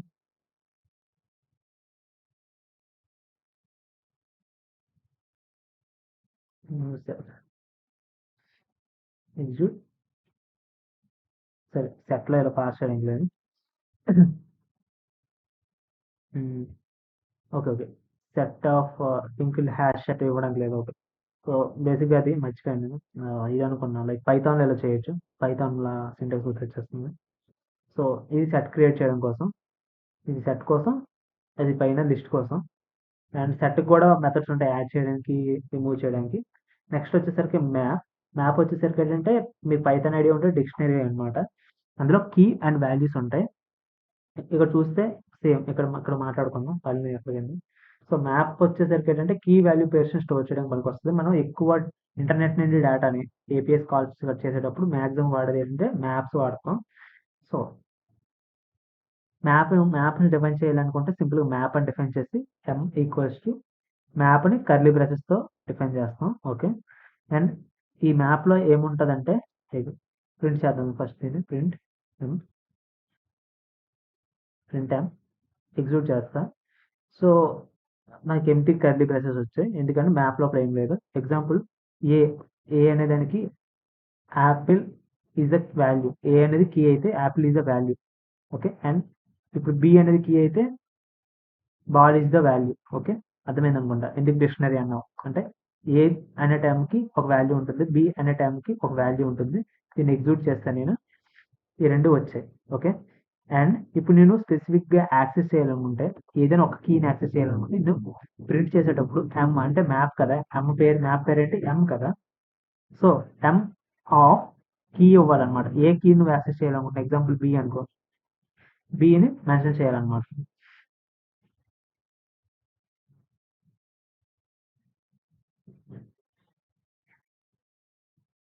సో, బిని మెన్షన్ చేస్తే నాకేమవుద్దంటే అది ఎగ్జిక్యూట్ అయ్యి నాకు ఆ బి కీని తీసుకొస్తుంది. ఒకవేళ మీరు లేని కీ అడిగితే ఏమవుద్ది? ఎగ్జాంపుల్ ఎక్స్ లేదు కదా! ఎక్స్ లేనప్పుడు ఏమవుద్దంటే నల్ వస్తుంది. అంటే ఏదైతే నువ్వు యాక్సెస్ చేయడానికి ట్రై చేస్తున్నావో అక్కడ అది వాల్యూ లేదు. So, instead of returning error అదేం చేస్తుంది? నల్ అని రిటర్న్ చేస్తుంది. నల్ అంటే ఏం లేదు అక్కడ. లేనిది అంటే నల్ అంటే ఏం లేదని. ఓకే. అండ్ ఇంకేముంటది? ఎగ్జాంపుల్ మనకేం తెలిసింది? కీస్ ఆర్ ద యూనిక్ అనమాట. కీస్ ఎప్పుడు కూడా యూనిక్‌గా ఉండాలి. ఎందుకు యూనిక్‌గా ఉండాలంటే మనం యాక్సెస్ చేసుకునేటప్పుడు మనకు తెలియాలి కదా! మరి ఆ కీ ప్రెజెంట్ అయ్యి ఉందో లేదో అనేసి. ఓకే. అండ్ ఇప్పుడు నేను 1 అనే దానికి కూడా నేను ఎగ్జాంపుల్ 1 నంబర్ నంబర్ అని పెట్టేసుకొని నేను ఎగ్జాంపుల్ 1 ఇచ్చాననుకోండి. చూసావా? 1 నంబర్ 1 అని వచ్చింది. బట్ ఇక్కడ ఏమైతుందంటే ఇక్కడ చూస్తే మళ్ళీ మనం ఇక్కడ జనరిక్ టైప్స్‌ని మెన్షన్ చేయొచ్చు. అంటే నువ్వు మ్యాప్ అనేది డిఫైన్ చేస్తున్నావు కదా! దాని ఇక్కడ ఏం మెన్షన్ చేయకపోతే ఏముంటదని డైనమిక్ ఉంటుంది. ఇక్కడ 2 ఎందుకు రాసాడు యాంగులర్ బ్రాకెట్స్‌తో ఇక్కడ 2 ఎందుకు రాసాడంటే ఇక్కడ 2 రాసాడు కదా! ఈ యాంగులర్ బ్రాకెట్స్ ఎందుకంటే ఒక టైప్ వచ్చేసరికి నీ కీ టైప్‌ని డిఫైన్ చేస్తది. ఇంకో టైప్ వచ్చేసరికి నీ వాల్యూ టైప్‌ని డిఫైన్ చేస్తది. అంటే నువ్వు కీని ఏమివ్వాలనుకుంటున్నావు, వాల్యూని ఏమివ్వాలనుకుంటున్నావు చెప్పడం కోసం. ఎందుకంటే మ్యాప్‌లో ప్రతిసారి కీ, వాల్యూ పేరు సేమ్ ఉంటాయని రూల్ లేదనమాట. ఎగ్జాంపుల్ నేను ఆహ్, సి అనే కీకి నేనేం చేద్దామనుకున్నా నంబర్ ఇద్దామనుకున్నాను. అంటే నంబర్ ఇద్దామనుకో. సి అంటే నా దృష్టిలో కాంటాక్ట్ అనుకుందాం. దీని పేరు కాంటాక్ట్ అని రాస్తాను. కాంటాక్ట్ ఎప్పుడు ఎలా ఉంటుంది? నంబర్ కింద ఉంటుంది కదా! సో, నంబర్ వచ్చేసరికి 30918770 ఏదో 70 ఇంకా ఉన్నాయి నంబర్స్ అవి పెట్టకూడదు. సో, ఇదనుకుందాం నా నంబర్ ప్రస్తుతానికి ఇదనుకుందాం. తర్వాత 00 వేద్దాం. 700. సో, ఇప్పుడేమవుతుంది? ఎగ్జాంపుల్ ఇక్కడ స్ట్రింగ్ అనేది type of first key value. అంటే కీ వాల్యూ ఒక టైప్ ఏంటి స్ట్రింగ్. ఎందుకంటే ఏదైతే ఈ ముందున్న కీ అంటారు. దీన్ని వాల్యూ అంటారు. కాలమ్‌కి ముందుండేది కీ, కాలమ్ తర్వాత ఉండేది వాల్యూ. ఒక కీ వాల్యూ పెయిర్‌ని సెపరేట్ చేయడం కోసం మనం కామా వాడతాం. ఒక కీ వాల్యూ పెయిర్‌ని సెపరేట్ చేయడం కోసం ఇక్కడ ఒక కామా వాడాం. అండ్ ఇది ఒక కీ వాల్యూ పెయిర్. దీన్ని సెపరేట్ చేయడానికి కామా వాడలేదు. ఎందుకంటే అదే లాస్ట్ కీ వాల్యూ పెయిర్ కాబట్టి. ఇక్కడ ఫస్ట్ కీ వచ్చేసరికి ఎటువంటి టైపు? స్ట్రింగ్ టైప్ కాబట్టి నేను స్ట్రింగ్ ఇచ్చా. బట్ ఇక్కడ స్ట్రింగ్ ఉంది వాల్యూ కింద. ఇక్కడ బాల్ కూడా స్ట్రింగే. బట్ ఇక్కడ కాంటాక్ట్‌లో వాల్యూ వచ్చేసరికి ఒక నంబర్ కదా! సో, ఇలాంటి దాన్ని స్టోర్ చేయాలంటే డైనమిక్ అయిపోతుంది. లైక్ ఒక టైప్ ఫిక్స్ చేయలేం. అందుకే కొన్నిసార్లు మనం డైనమిక్ మెన్షన్ చేస్తామనమాట. డైనమిక్ ఎందుకు మెన్షన్ చేస్తామంటే ఏదైతే నెక్స్ట్ వచ్చిన వాల్యూ ఉందో అది డిఫరెంట్ టైప్స్ వస్తున్నాయి. అటువంటి డిఫరెంట్ టైప్స్‌ని యాక్సెప్ట్ చేసుకెళ్ళే కెపాసిటీ డైనమిక్ ఉంటుంది. సో, దాన్ని మనం యాక్సెస్ చేయాలంటే డైనమిక్‌ని మెన్షన్ చేస్తాం. ఆర్ ఎల్స్ మీకు కీ వాల్యూ పేరు ముందుగానే తెలుసు. లైక్ ఇంటిజర్ అని సి లేకపోతే డబుల్ అని సి లేకపోతే స్ట్రింగ్ అని సి ముందుగానే ఫిక్స్ అయ్యి ఉంటే డైరెక్ట్‌గా మెన్షన్ చేస్తారు. ఆర్ఎల్స్ మీరేం మెన్షన్ చేయకపోయినా పర్లేదు. ఆర్ఎల్స్ స్ట్రింగ్ కామా డైనమిక్ అని మెన్షన్ చేస్తాం. మేము మాక్సిమం స్ట్రింగ్ కామా డైనమికే వాడతాం. సో, ఇక్కడొచ్చేసరికి నేను వాల్యూ మెన్షన్ చేయలేదు. కాంటాక్ట్. సో, ఇప్పుడొచ్చేసరికి నాకు కరెక్ట్‌గానే వచ్చింది. But it is not efficient to store the type of values like large number of characters ఎక్కువ ఉండేటప్పుడు మన మొబైల్ నంబర్‌ని కూడా మనం ఏం చేస్తామంటే స్ట్రింగ్స్‌లోనే స్టోర్ చేసుకుంటాం. సో, ఇలాంటి టైంలో ఏమవుతుంది ఇప్పుడు ఈ స్ట్రింగ్ అయిపోతుంది కదా! సో, ఇప్పుడు ఇలాంటి ప్రాబ్లమ్స్ రావు. ఓకే. సో, ఇది మెథడ్స్ అన్ని తర్వాత చూసుకుందాం ఫ్లటర్ నేర్చుకునేటప్పుడు. అండ్ ఇది కొంచెం బ్లాగ్ చదవండి మీకు ఇంకా అర్థమైపోద్ది. యాహ్! నెక్స్ట్ కాన్సెప్ట్ ఏంటో చూద్దాం. ఓకే. రికార్డింగ్ ఆన్‌లో ఉందా? ఉంది. యాహ్! ఆహ్, నెక్స్ట్ వచ్చేసరికి ఫంక్షన్స్. మాక్సిమం ఏదైతే కవర్ చేయాలో అవి చేసేస్తా ఫంక్షన్స్‌లో కూడా. ఫంక్షన్ ఏంటి? నార్మల్‌గా ఫంక్షన్ ఏంటంటే, ఇది రీయూజబుల్ పీస్ ఆఫ్ కోడ్‌ని మనం ఒక చోట రాసి, దాన్ని ప్రతిసారి రాయకుండా దాన్ని రీయూజ్ చేసుకుంటాం. అంటే ఫంక్షన్ ఈజ్ లైక్ ఎలా అంటే రీయూజబుల్ బ్లాక్ ఆఫ్ కోడ్ ఉంటది. బ్లాక్ ఆఫ్ కోడ్ అంటే ఇందాకల ఏం చెప్పా కర్లీ బ్రేసెస్‌లో రాసేది బ్లాక్ ఆఫ్ కోడ్ అని చెప్పా. So, function is a black of reusable code. అంటే మనం ఏదైతే బ్లాక్ ఆఫ్ రీయూజబుల్ బ్లాక్ లోపల ఒక కోడ్ రాస్తామో, అంటే ఇదొక బ్లాక్ కదా! ఈ బ్లాక్ లోపల ఏదైతే కోడ్ రాస్తామో దాన్ని రీయూజ్ చేసుకోవడానికి మనకొక ఫ్లెక్సిబిలిటీని ప్రొవైడ్ చేస్తదనమాట. In mastering functions is mastering functions is essential for writing an efficient and maintainable code. Example మన సి వచ్చేసరికి ఫంక్షనల్ ప్రోగ్రామింగ్ అంటారు. జావా వచ్చేసరికి ఆబ్జెక్ట్ ఓరియెంటెడ్ ప్రోగ్రామింగ్ అంటారు. Functional programming is like more efficient way to manage the reusable components అనమాట. Like reusable code ఎక్కడైనా సరే ఎప్పుడైనా logics గాని ఏవైనా ఉంటాయి కదా! లైక్ ఎడిషన్ చేయడం, మల్టిపుల్ టైమ్స్ ఎడిషన్ చేయాలంటే మల్టిపుల్ టైమ్స్ మీరు ఎడిషన్ రాయరు కదా! So, instead of that just మీరేం చేస్తారంటే ఒక బ్లాక్ ఆఫ్ కోడ్‌ని డిఫైన్ చేస్తారు. ఎప్పుడైనా మీరు ఎడిషన్ చేయాలనుకుంటే ఆ బ్లాక్ ఆఫ్ కోడ్‌ని ఒకసారి కాల్ చేస్తారు. కాల్ చేస్తే అది చేయాల్సిన పని అది చేసి మనకు రిటర్న్‌గా మనం ఏదైతే అడుగుతున్నామో అది ఇస్తది ఫంక్షన్స్ అనేవి. సో, ఫంక్షన్స్‌లో ఇవన్నీ బస్ చదువుకొని ఇది కొంచెం ఎడిట్ చేయాలి. సరే. ఒకసారి ఫంక్షన్స్ ఏంటి? Functions are the reusable block of code. Okay. ఎలా డిఫైన్ చేస్తామంటే ఆల్రెడీ మనం ఇప్పుడంతా ఏదైతే కోడ్ రాస్తున్నామో అదంతా ఒక ఫంక్షన్ లోపలే ఉంది. అదే మెయిన్ ఫంక్షన్. మెయిన్ ఫంక్షన్ లోపల మనం కోడ్ రాసాం. అండ్ దీని స్ట్రక్చర్ ఒకసారి చూస్తే ఇక్కడ వాయిడ్ అని ఉంది. వాయిడ్ ఏం చెప్తుందంటే ఏదైతే ఈ ఫంక్షన్ నేమ్ ఏంటి మెయిన్ అంటే ఈ స్టార్టింగ్ ఏదైతే వాయిడ్ ఉందో అదొక డేటా టైప్. వాయిడ్ ఏం చెప్తుందంటే నేను ఎటువంటి వాల్యూని రిటర్న్ చేయట్లేదు. ఎవడు రిటర్న్ చేయట్లేదు అంటే కరెంట్ ఫంక్షన్ రిటర్న్ చేయట్లేదు. అంటే మెయిన్ అనేది ఇప్పుడు ఫంక్షన్ అయితే ఫంక్షన్ ఎలా డిఫైన్ చేసాడు? Function name main and parenthesis and then parenthesis తర్వాత కర్లీ బ్రేసెస్. అదేం చేస్తే ఒక ఫంక్షన్‌ని డిఫైన్ చేయడానికి పనికొస్తాయి. ఓకే. అండ్ ఏదైతే ఈ మెయిన్ ఫంక్షన్ ఉందో అది ఎటువంటి వాల్యూని రిటర్న్ చేయట్లేదు. అంటే after completely executing of the functional code function లోపల ఏదైతే కోడ్ ఉందో అది మొత్తం ఎగ్జిక్యూట్ చేసిన తర్వాత అది ఎటువంటి వాల్యూని రిటర్న్ చేయకపోతే వాయిడ్ అని మెన్షన్ చేస్తారు. ఒకవేళ ఫంక్షన్ రిటర్న్ చేస్తే రిటర్న్ టైప్‌ని మెన్షన్ చేస్తారు. ఎగ్జాంపుల్ ఆల్రెడీ అక్కడ ఎగ్జాంపుల్ ఇచ్చా ఒకటి ఎడిషన్ కోసం. ఎగ్జాంపుల్ ఇదే ఇదే ఎగ్జాంపుల్ తీసుకుంటే మీకు ఈజీ ఉంటుంది. ఇక్కడ ఏం చేద్దామంటే నేను ఒక ఫంక్షన్ డిఫైన్ చేయాలంటే ఫస్ట్ వచ్చేసరికి ఫంక్షన్ నేమ్ అండ్ ఫంక్షన్ అని చెప్పడం కోసం మనం పారెంథసిస్ వాడితే అది it will be a function అంటే ఇది ఒక సింటాక్స్ అంటే దాని యొక్క సింటాక్స్ అంతే. సో, ఫంక్షన్ డిక్లేర్ చేయాలంటే function name parenthesis and curly braces ఇస్తే అదొక ఫంక్షన్ అవుద్ది. అండ్ ఈ ఫంక్షన్ లోపల ఏదైనా ఈ ఫంక్షన్ ఉంది కదా! ఈ ఫంక్షన్ లోపల మనం ఏదైతే కోడ్ రాస్తామో అది ఎగ్జిక్యూట్ అవుద్ది. ఎప్పుడు ఎగ్జిక్యూట్ అవుద్ది అంటే ఈ ఫంక్షన్‌ని మనం కాల్ చేసుకుంటాం. ఎగ్జాంపుల్ ప్రింట్ హెల్లో, హెల్లో అని ప్రింట్ చేస్తే సో, ఇప్పుడు ఈ ఫంక్షన్‌ని నేను ఎలా యూజ్ చేసుకోవాలంటే, ఏదైతే మన మెయిన్ బ్లాక్ ఉందో, మెయిన్ ఫంక్షన్ ఉందో, దాని లోపల నేను ఈ ఫంక్షన్‌ని మనం పిలవచ్చు. Function name. సో, ఇది కాలింగ్ అంటారు. దీన్ని ఫంక్షన్ కాలింగ్ అంటారు. ఇప్పుడు ఏమవుద్దంటే కంట్రోల్ కాస్త ఈ ఫంక్షన్ నుండి ఈ ఫంక్షన్‌కి ట్రాన్స్‌ఫర్ అయ్యి, ఈ ఏదైనా పారాంథసిస్ కర్లీ బ్రేసెస్ ఏదైతే ఉందో, కర్లీ బ్రేసెస్ లోపల ఉన్న కోడ్‌ని ఎగ్జిక్యూట్ చేస్తుంది. అండ్ మనకు తెలిసిందేంటి? ఎటువంటి వాల్యూనైనా రిటర్న్ చేస్తుంది. ఫంక్షన్ కాస్త ఏదైనా వాల్యూని మళ్ళీ ఇక్కడికి పంపిస్తుందా? లేదుగా జస్ట్ ఇది కాల్ చేసిన తర్వాత ఇక్కడ దాన్ని ఎగ్జిక్యూట్ చేసేస్తుంది గానీ రిటర్న్ చేయట్లేదు. సో, అలాంటి టైంలో ఏం చేయాలంటే వాయిడ్ అని పెట్టుకోవాలి. అంటే మనం ఏదైతే ఫంక్షన్ ఉందో అది ఎటువంటి వాల్యూని రిటర్న్ చేయకపోతే వాయిడ్ అని పెట్టుకోవాలన్నమాట. ఓకే. ఎగ్జిక్యూట్ అయింది.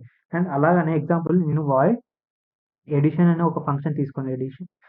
ఎడిషన్ అనే ఫంక్షన్ తీసుకుంటే ఇదేం చేస్తుందంటే అది ఎడిషన్ చేసి పంపించాలి. ఎగ్జాంపుల్ పంపించాలి అంటే ఏదైతే ఎక్కడైతే కాల్ చేసామో అక్కడికే ఏదైనా వాల్యూని రిటర్న్ చేయాలంటే మనం రిటర్న్ కీవర్డ్ వాడాలి.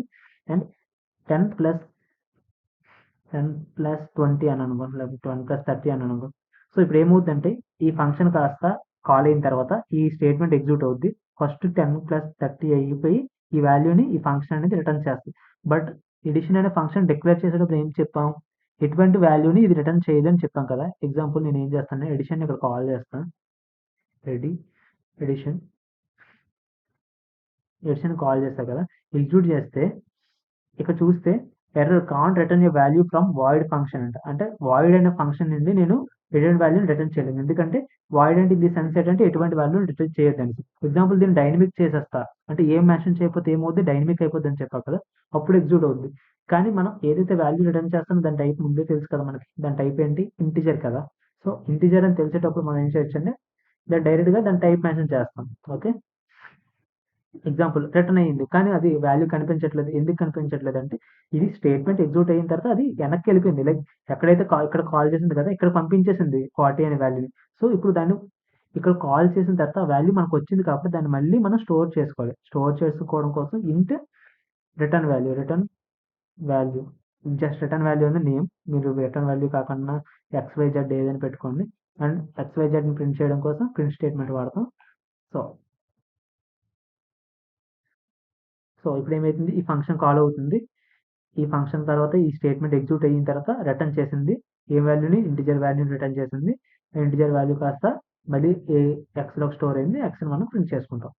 ఇలా కాదు, మీరు వాల్యూని నువ్వు పాస్ చేయాలి, లైక్ ఇలా నాకు తెలియదు, ఇది రీయూజబుల్ కాదు, నేను డైనమిక్గా పంపించాలి వాల్యూస్ అనుకుంటే ఈ ఫంక్షన్ లోపల ఏదైతే ఫంక్షన్ మనం డిక్లేర్ చేసామో ఆ పారెంథసిస్ లోపల మనం ఏదైనా వాల్యూస్ని ఫంక్షన్ కాల్ చేసేటప్పుడు పంపించాలనుకుంటే అక్కడ డిఫైన్ చేస్తాం. లైక్ ఇంట్ ఎక్స్ కామా ఇంట్ వై అనే వాల్యూస్ నేను పంపిస్తున్నాను అనుకున్న పైనుండి ఎక్స్ ప్లస్ వై. ఓకే, చేస్తే ఎక్స్ వై వస్తున్నాయి, ఎక్స్ ప్లస్ వై చేసి పంపించేస్తున్నాను. అంటే ఇప్పుడు ఏం చేయాలి, ఇక్కడ కాల్ చేసేటప్పుడు నేను ఈ వాల్యూస్ని పాస్ చేయాలన్నమాట. అంటే 10 కామా 30. సో ఎగ్జిక్యూట్ అయ్యింది. ఒకవేళ నేను ఏదైనా వాల్యూని మిస్ అయిపోయాను అనుకోద్ది, ఇలా మిస్ అయిపోయాను నేను, ఏమంటుంది, రిక్వైర్డ్ 2 ఆర్గ్యుమెంట్స్ బట్ నువ్వు ఒకటే ఇచ్చావంటుంది ఇక్కడ. సో ఇప్పుడు ఏం చేద్దామంటే ఇక్కడ 10. ఓకే, సో అది తర్వాత మాట్లాడదాం. ఫ్లటర్ నేర్చుకున్నప్పుడు చేద్దాం, ఈజీ ఉంటుంది. ఇప్పుడు చెప్పిన సార్ అర్థం కాదు. ఇది ఫంక్షన్ డిక్లరేషన్, మనం ఫంక్షన్లో పారామీటర్స్ ఎలా పాస్ చేస్తాం అనేసి ఇది అర్థమైంది అనుకుంటా. సో ఎందుకంటే ఈ ఫాస్ట్గా చేద్దాం, డాట్ బేసిక్సే కదా. అండ్ నెక్స్ట్ వచ్చేసరికి ఓకే, ఇక్కడే ఉంది కాన్సెప్ట్ రాసాను ఆల్రెడీ ఇక్కడ. సో ఇంకేది మాట్లాడదాం. నెక్స్ట్ కాన్సెప్ట్ వచ్చేసరికి ఏంటంటే పొజిషనల్ పారామీటర్స్.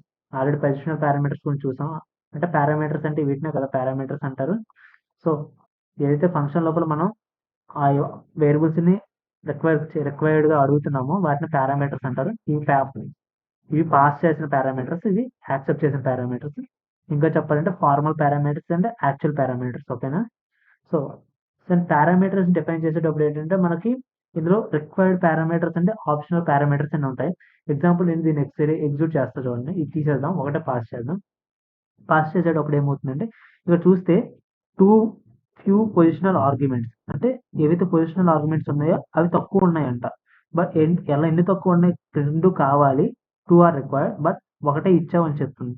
అంటే పొజిషనల్ ఆర్గ్యుమెంట్స్ అంటే ఇవి ఏదైతే పాస్ చేస్తున్నావో అక్కడ పొజిషనల్ ఆర్గ్యుమెంట్స్ 2 కావాలి కానీ నువ్వు ఒకటే పాస్ చేయని చెప్తుంది. సో అంటే these both are the required అనమాట. ఇంకో రిక్వైర్డ్ అని ఇచ్చారు చూసా. ఇప్పుడు మనం ఆప్షనల్ పారామీటర్స్ అనమాట, వాటిని పంపించవచ్చు పంపించకపోవచ్చు, అది మన ఇష్టం. ఓకే, వాటిని ఆప్షనల్ పారామీటర్స్ అంటారు. వాటిని ఎలా డిఫైన్ చేస్తామంటే కర్లీ బ్రేసెస్ పెట్టేసి ఇంట్ ఎక్స్ కామా ఇంట్ వై ఈక్వల్స్ టు సైన్ ఉండదు. యాక్చువల్గా అసైన్ చేయట్లేదు కదా, మనం జస్ట్ మనం పాస్ చేస్తున్నాం కాబట్టి మనం కాలన్ వాడాలి. Forget x is required, y is required, y is required, we can't have a result value. Addition required ఏం చెప్తుందంటే named parameter x is required and can't have a default value. In the sense ఏం చెప్తుందంటే మీరు required అంటున్నారు, మళ్ళీ by default గా ఒక value ఇస్తున్నారు కదా, ఇలా అవ్వదు. ఏదైతే మీరు రిక్వైర్డ్ కాదనుకుంటున్నారో వాటికే బై డిఫాల్ట్ వాల్యూ ఇవ్వండి అని చెప్పి కంపైలర్. ఇప్పుడు వచ్చేసరికి ఇప్పుడు ఎగ్జిక్యూట్ అవుద్ది. ఇప్పుడు 20 వచ్చింది కదా. సో పాస్ చేసేటప్పుడు ఇవి నేమ్డ్ పారామీటర్స్ అనమాట. నేమ్డ్ పారామీటర్స్ అంటే ఏదైతే మనం రిక్వైర్డ్ కీవర్డ్ వాడతామో ఆ యొక్క వేరైతే వేరియబుల్ నేమ్ ఉందో, ఇంట్ ఎక్స్ అనేది ఒక ఎక్స్ అనేది ఇక్కడ వేరియబుల్ నేమ్ కదా. సో పారామీటర్ లో రిక్వైర్డ్ ఏవైతే పారామీటర్స్ ఉంటాయో వాటిని పాస్ చేసేటప్పుడు వాటి యొక్క నేమ్ మెన్షన్ చేయాలి. అండ్ ఇక్కడ కూడా రిక్వైర్డ్ ఉంది కాబట్టి నేమ్ మెన్షన్ చేయాలి. దీనివల్ల యూజ్ ఏంటంటే నేను ఎక్స్ వై నేను ఎప్పుడైనా పాస్ చేయొచ్చు అనమాట. ఓకే, పాస్ చేయడం అయితే కంపల్సరీ, బట్ ఎప్పుడైనా పాస్ చేయొచ్చు. సేమ్ వాల్యూ నీకు వస్తుంది. ఇప్పుడు ఎగ్జాంపుల్ నేను ఏం చేస్తానంటే రిక్వైర్డ్ తీసేసాను అనుకో. రిక్వైర్డ్ తీసేస్తే నాకు ఏం రిక్వైర్డ్, ఎక్సే రిక్వైర్డ్ కదా, వై అనేది అసలు లేదు ఇప్పుడు. సో వై బై డిఫాల్ట్గా ఎక్స్ ఎప్పుడైనా ఎక్కడైనా పాస్ చేసుకోవచ్చు. అండ్ వై వాల్యూ వచ్చేసరికి 405 సంథింగ్ ఇచ్చి 4055 ఇచ్చాను. సో ఇప్పుడేమవుద్దో చూద్దాం. ఇప్పుడేమవుద్దంటే ఇది నల్ అంటుంది. సో ఎప్పుడైనా సరే మీరు ఒక నాన్ రిక్వైర్డ్, ఇది రిక్వైర్డ్ కాదు, ఎక్స్ అనేది రిక్వైర్డ్ అని మెన్షన్ చేస్తాం, అందుకే దాన్ని పాస్ చేస్తాం. సో ఇది రిక్వైర్డ్ కాదు అంటే ఫ్యూచర్లో ఇది పాస్ చేయొచ్చు, పాస్ చేయకపోవచ్చు కదా, అంటే ఫ్యూచర్లో ఇది నల్ అయ్యే ఛాన్స్ ఉంది. సో ఎప్పుడైనా కాల్ చేసేటప్పుడు సో అలాంటి సిచ్యువేషన్స్ వస్తాయి కాబట్టి మీరు ఏం చేస్తారంటే ఈ వాల్యూని మీరు ఇక్కడ వాడుకుంటున్నారు కదా, సో దీనికి ఒక డిఫాల్ట్ వాల్యూ ఇచ్చుకోండి అని అనుకున్నారు. సో అంటే దాన్ని నల్ చేయనివ్వకండి. ఒకవేళ ఫ్యూచర్లో మీరు ఇక్కడ నల్ ఇచ్చినా సరే బై డిఫాల్ట్ గా ఇక్కడ ఏముంటుందంటే జీరో ఉంటుంది కదా, నేను నల్లని కన్సిడర్ చేయకుండా జీరోని కన్సిడర్ చేసి కింద ఆపరేషన్ చేస్తానని మీనింగ్ అనమాట. సో అందుకనే ఎప్పుడైనా నాన్ రిక్వైర్డ్ వేరియబుల్స్ ఉంటే దానికి మనం ఏం చేయాలి, దానికి డిఫాల్ట్ వాల్యూ ఇవ్వాలి. ఓకే, సో ఇక్కడ చూస్తే ఎక్స్ ఈజ్ రిక్వైర్డ్ రైట్. ఇక్కడ చూడండి, allowed argument 0 but found 1. Example. Execute. ఇప్పుడు 10 వచ్చింది కదా. సో బట్ ఇక్కడ y అనే వాల్యూ మనం ఇచ్చామా, ఇవ్వలేదు కదా. వైని ఇప్పుడు ఏం చేయొచ్చు, నేను వైని 50 చేయొచ్చు, 150 చేస్తాను, 150 చేస్తాను. ఇప్పుడు అది ఎగ్జిక్యూట్ అవుతుంది. ఇది ఎగ్జిక్యూట్ అవుతుంది, స్లోగా ఉంది నెట్. సో దానివల్ల సో ఇది ఎగ్జిక్యూట్ అవుతుంది. బట్ నీకు ఏంటంటే కొన్నిసార్లు ఇక్కడ నువ్వు కూడా లైక్ ఏంటంటే ఇలా నేమ్తో మెన్షన్ చేయకుండా బై డిఫాల్ట్గా పాస్ చేద్దాం అనుకున్నావు కొన్నిసార్లు. అంటే ఇక్కడ ఎగ్జాంపుల్ బై డిఫాల్ట్గా 12 comma something something random values pass చేయాలనుకున్నాం. ఎగ్జాంపుల్ నేను చేద్దాం అనుకున్నా 101 అని పాస్ చేద్దాం అనుకున్నాం. So these are the name. But ఎప్పుడైనా సరే నువ్వు కర్లీ బ్రాసెస్ వాడితే దాంట్ లోపల ఉన్న వాటికి ఎప్పుడు కూడా నేమ్స్ అనేవి ఇవ్వాలి. ఐదర్ రిక్వైర్డ్ అయినా నాన్ రిక్వైర్డ్ అయినా సరే నువ్వు వాల్యూస్ పాస్ చేసేటప్పుడు వాటి నేమ్స్ మెన్షన్ చేయాలి. అలా మెన్షన్ చేయకూడదు అనుకుంటే నువ్వు ఈ కర్లీ బ్రాసెస్ బయట నువ్వేం చేస్తావంటే నీ డేటా టైప్స్ మెన్షన్ చేసుకో, అంటే పారామీటర్స్ మెన్షన్ చేసుకో. దీని పేరు వచ్చేసరికి పోనీ ఏబీసీ అనుకున్నాను. సో సేమ్ ఏబీసీ తర్వాత కర్లీ బ్రేసెస్ ఉన్నాయి, అంటే ఇవి కూడా పారామీటర్సే. These are the required parameters, అంటే వితౌట్ నేమ్ లేకుండా బై డిఫాల్ట్ గా required parameters. These are the named parameters with tags required and not required. అంటే నాట్ రిక్వైర్డ్ అంటే రిక్వైర్డ్ అయిన కీవర్డ్ వాడడం, జస్ట్ రిక్వైర్డ్ అయినప్పుడు మనం రిక్వైర్డ్ కీవర్డ్ వాడతాం. ఎప్పుడైతే రిక్వైర్డ్ కీవర్డ్ వాడలేదో అప్పుడు బై డిఫాల్ట్ వాల్యూ మనం మెన్షన్ చేయాలి, ఎందుకంటే నల్ అవ్వకుండా ఉండడం కోసం. సో ఎప్పుడైనా నేను నేమ్ లేకుండా మెన్షన్ చేస్తే వాల్యూ అనేది బై డిఫాల్ట్ గా ఫస్ట్ దానికి వెళ్ళిపోతుంది. అది నేమ్తో మెన్షన్ చేస్తే ఆ నేమ్డ్ పారామీటర్స్కి అది వెళ్తుంది. Example print ABC.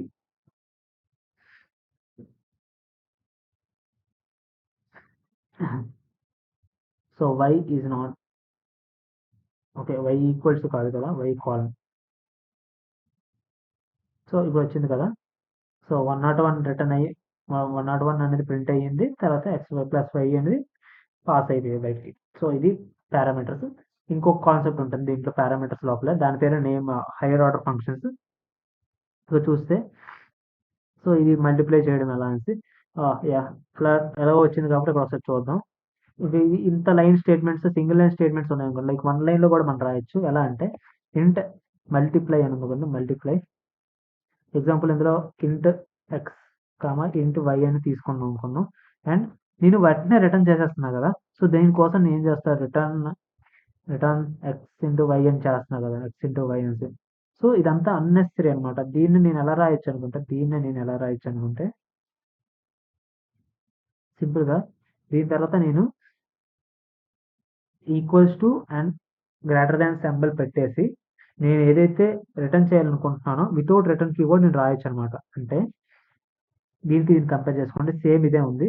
బట్ మనం without writing all these curly braces ఏం చేయొచ్చు అంటే మనం అనానిమస్ ఫంక్షన్స్ అంటారు. నార్మల్ జావా స్క్రిప్ట్ లో గట్ట దీంట్లో వచ్చేసరికి యారో ఫంక్షన్స్ అంటారు. సో ఇది యారో ఫంక్షన్ అనమాట. యారో సింబల్ లా ఉంది కదా. సో యారో సింబల్ తర్వాత ఏదైతే ఫంక్షన్ ఉందో దీని తర్వాత ఏదైతే వెంటనే నువ్వు ఏదైతే స్టేట్మెంట్ రాస్తావంటే x+y ఇది ఒక వాల్యూని జనరేట్ చేస్తుంది కదా. ఇది వెంటనే రిటర్న్ చేసేస్తుంది అనమాట. ఏంటి ఈ యారో ఫంక్షన్ అంటే ఈ ఫంక్షన్ ఇదే యారో ఫంక్షన్ వేర్ మనం ఏం చేస్తున్నామంటే arrow equals to greater than symbol వాడేసి దాని తర్వాత రాసిన స్టేట్మెంట్ వెంటనే రిటర్న్ చేస్తాం. అంటే ఎక్స్ వై వస్తుంది దాన్ని మల్టిప్లై చేసి వెంటనే రిటర్న్ చేసేస్తున్నాం. ఓకే రిటర్న్ చేస్తున్నాం. సో రెండు సేమ్ గానే వర్క్ అవుతాయి. ఎగ్జాంపుల్ నేను ప్రింట్ మల్టిప్లై అంటే నేను ప్రింట్ చేస్తున్నప్పుడు దాన్ని కాల్ చేయొచ్చు. ఎగ్జాంపుల్ 10, 50 అన్నాను అనుకో. సో అది పర్ఫెక్ట్గా ఎగ్జిక్యూట్ అయిపోతుంది. 500 వచ్చింది. సో ఓకే దీని తర్వాత కాన్సెప్ట్ వచ్చేసరికి hire order functions. Hire order function అంటే ఏం లేదు, ఒక ఫంక్షన్ ఉంటుంది. ఆ ఫంక్షన్కి మనం ఇప్పుడు వరకు పారామీటర్స్ ఏం పాస్ చేసాం, ఇంటిజర్ పాస్ చేసాం, స్ట్రింగ్ పాస్ చేసాం. బట్ మనం ఫంక్షన్కి ఫంక్షన్ పాస్ చేయొచ్చు అనమాట. దాన్ని హైయర్ ఆర్డర్ ఫంక్షన్స్ అంటారు. ఎగ్జాంపుల్ ఏం చేద్దామంటే ఇక్కడ ఒక ఆల్రెడీ ఒక ఫంక్షన్ ఉంది కదా, ఫంక్షన్ నేమ్ వేసి దీని పేరు ఏం చేద్దాం మెసేజ్ అని రాద్దాం.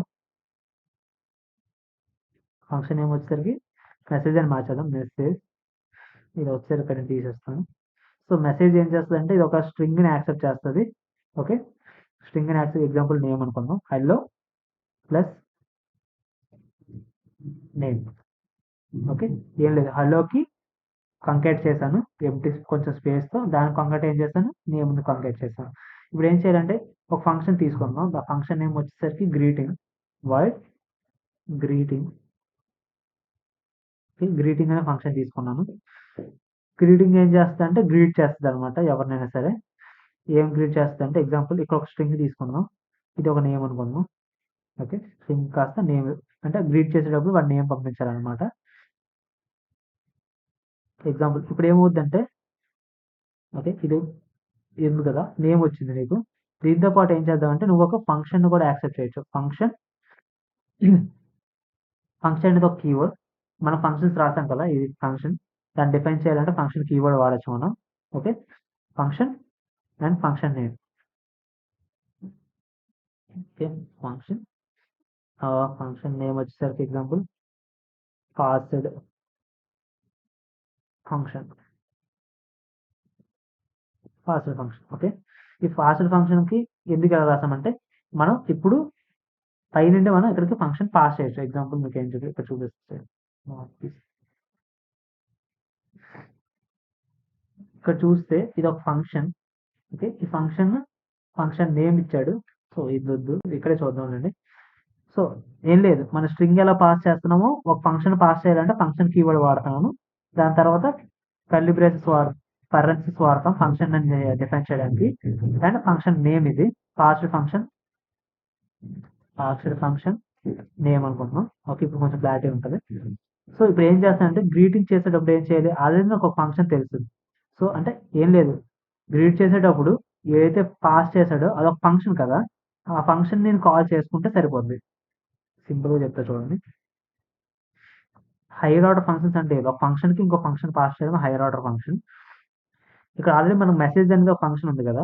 ఇప్పుడు ఏం చేస్తానంటే దీన్ని నేను కామెంట్ అవుట్ చేస్తాను అంటే పైన కాల్ చేసేటప్పుడు. ఇప్పుడు ఏం చేయాలి గ్రీట్ అనేది మన ఫంక్షన్ నేమ్ ఇప్పుడు కూడా స్మాల్ లెటర్తో స్టార్ట్ అవుతుంది. గ్రీటింగ్ ఫంక్షన్ కాల్ చేసేటప్పుడు మనం ఏం చేయాలి, ఒక నేమ్ పంపించాలి అంటే పవన్ అని పంపించాలి అనుకోండి. అండ్ ఫంక్షన్ వాడు పంపించాలి. ఓకే గ్రీట్ చెయ్యి ఏం గ్రీట్ చేయి పవన్ని గ్రీట్ చేయి. అండ్ ఏదైతే ఒక ఫంక్షన్ కూడా పాస్ చేయాలి. ఎందుకు ఆ ఫంక్షన్ పాస్ చేయాలంటే ఎగ్జాంపుల్ ఇక్కడ ఎవడు గ్రీట్ చేయగలిగే కెపాసిటీ ఉంది, మెసేజ్ కదా గ్రీట్ చేయగలిగే కెపాసిటీ ఉంది. సో ఇప్పుడు నేను దీనికి మెసేజ్ని పాస్ చేస్తున్నాను. మెసేజ్ ఏంటి ఒక ఫంక్షన్. ఓకే నేను గ్రీటింగ్ అనే దానికి ఒక నేమ్ పాస్ చేస్తున్నా, అలాగే ఒక ఫంక్షన్ పాస్ చేస్తున్నా. ఓకే ఇది ఒక ఫంక్షన్. బట్ ఈ ఫంక్షన్కి ఏం కావాలి స్ట్రింగ్ కావాలి కదా. ఓకే ఈ ఫంక్షన్కి ఏం కావాలి స్ట్రింగ్ కావాలి. బట్ ఇక్కడ మనం డిక్లేర్ చేసేటప్పుడు ఏదైనా స్ట్రింగ్ తీసుకున్నామా లేదు. సో దీనికి స్ట్రింగ్ అంటే ఈ ఫంక్షన్ ఉంది కదా ఇదేంటి ఇదే కదా. సో దీనికి ఏం కావాలి, దీని యొక్క స్ట్రక్చర్ ఏంటి ఫంక్షన్ నేమ్ ఉంది.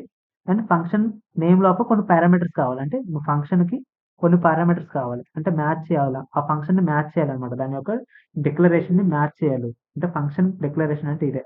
దాని స్ట్రక్చర్. ఆ స్ట్రక్చర్‌ని మ్యాచ్ చేయాలన్నమాట. ఇది ఒక నేమ్ కదా! సో, దాని పేరు ఇప్పుడేంటి? Passed function name. సో, ఇప్పుడు నేనేం చేస్తానంటే ఫంక్షన్ పాస్డ్ ఫంక్షన్ అంటే ఇది నేమ్. దీన్ని ఇప్పుడు డైరెక్ట్‌గా ఇక్కడ కాల్ చేస్తా. ఓకే. ఇదేంటి ఇప్పుడు? ఇది ఇండైరెక్ట్‌గా ఇదే. జస్ట్ నేను ఫంక్షన్‌ని ఇక్కడ పాస్ చేస్తున్నాను. మళ్ళీ ఇక్కడ కాల్ చేస్తున్నాను. అండ్ ఇప్పుడు నాకేం తెలుసు? కాల్ చేసేటప్పుడు ఏం కావాలి? దీన్ని కాల్ అంటే ఇక్కడ పాస్ చేసింది మెసేజ్ కదా!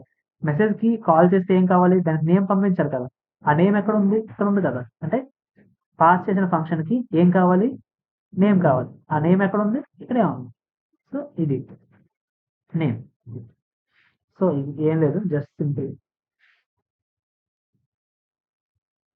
ఎటెటో వెళ్ళిపోయింది. ఇక్కడే. సో, ఇది ఇప్పుడు ఏమైతుంది? కాల్ చేశాను. నేమ్ పంపించాను. ఒక ఫంక్షన్ పంపించాను. ఆ ఫంక్షన్ ఏం చేస్తదంటే గ్రీట్ చేస్తది. సో, గ్రీటింగ్ అని కాల్ చేసేటప్పుడు నేమ్ వచ్చింది. ఫంక్షన్ వచ్చింది. ఏమొచ్చింది? ఇదొచ్చింది. దీన్ని ఇక్కడ కాల్ చేశాను. అంటే దీన్ని కాల్ చేస్తే దానికి ఏం పాస్ చేయాలి? ఒక నేమ్ పాస్ చేయాలి. ఆ నేమ్ ఏంటి? ఈ నేమ్. So, execute. ఎగ్జిక్యూట్ చేస్తే మెసేజ్ వచ్చింది. మెసేజ్ స్పెల్లింగ్ తప్ప. యాహ్! మెసేజ్ స్పెల్లింగ్ తప్పు. యాహ్! హలో పవన్. ఎగ్జాంపుల్ ఇప్పుడు పవన్ కాకుండా తేజ అని ఇచ్చామనుకో అనొచ్చు. నువ్వు డైరెక్ట్‌గా ఈ మెసేజ్ దాన్నే కాల్ చేయొచ్చు కదా! అనేసి. సో, ఇప్పుడు ఏమవుద్దంటే ఇండైరెక్ట్‌గా ఈ ఫంక్షన్ రన్ అవ్వాలంటే ఈ ఫంక్షన్ మీద డిపెండ్ అయ్యి ఉంది కదా! అంటే ఇండైరెక్ట్‌గా డిపెండ్ అయ్యే కప్లింగ్ ఉందన్నమాట. కప్లింగ్ అనే కాన్సెప్ట్ మీ సాఫ్ట్‌వేర్ ఇంజినీరింగ్‌లో చదువుకొని ఉంటారు. సో, అందులో ఈ కప్లింగ్ అనేది లూజ్‌లీ కపుల్డ్ అన్నమాట. ఎందుకు లూజ్‌లీ కపుల్డ్ అంటే డైరెక్ట్‌గా ఈ ఫంక్షన్ ఎప్పుడు కూడా దీని మీద డిపెండ్ అయ్యలేదు. దేని మీద డిపెండ్ అయ్యి ఉంది? దీనికి ఏదైతే ఫంక్షన్ పాస్ చేస్తున్నామో ఆ ఫంక్షన్ మీద డిపెండ్ అయ్యి ఉంది. ఓకేనా? ఎగ్జాంపుల్ నేను ఏం చేశానంటే సేమ్ ఇదే తీసుకుందాం. గ్రీట్ కాస్త ఏం చేస్తాం? హలో, గుడ్ మార్నింగ్ అని రాద్దాం. మార్నింగ్ మార్నింగ్ గుడ్ మార్నింగ్ ఇచ్చాను. ఎగ్జాంపుల్ నేను ఏం చేయొచ్చు? మళ్ళీ ఫంక్షన్ ఈ మెసేజ్ కాస్త ఎగ్జాంపుల్ గుడ్ మెసేజ్ ఎంఎస్‌జీ. ఇప్పుడు ఎగ్జాంపుల్ ఇప్పుడు ప్రతిసారి నేను బై డిఫాల్ట్‌గా నేను మెసేజ్‌ని కాల్ చేశాననుకో, ఇప్పుడు గుడ్ మార్నింగ్ రావాలంటే తేడా కొట్టేస్తది. మళ్ళీ మార్చుకోవాలి. ఎక్కడెక్కడ కాల్ చేసామో అంతా మార్చుకోవాలి. అదే ఇక్కడ ఫంక్షన్ కాల్ దగ్గరే ఇన్‌స్టెడ్ ఆఫ్ మెసేజ్ బదులు నేను గుడ్ మెసేజ్ అని పాస్ చేశాననుకోండి. సింపుల్‌గా అది రిప్లేస్ అయిపోద్ది. ఆటోమేటిక్‌గా దీన్ని కాల్ చేస్తది. ఓకే. ఇది బాగా యూజ్ చేస్తాం. ఓకే. ఇది హైయర్ ఆర్డర్ ఫంక్షన్స్. అంతే కంక్లూజన్ మనకేం కంక్లూజన్స్ అవ్వదు. ఇంకా కంటిన్యూ ఉంది.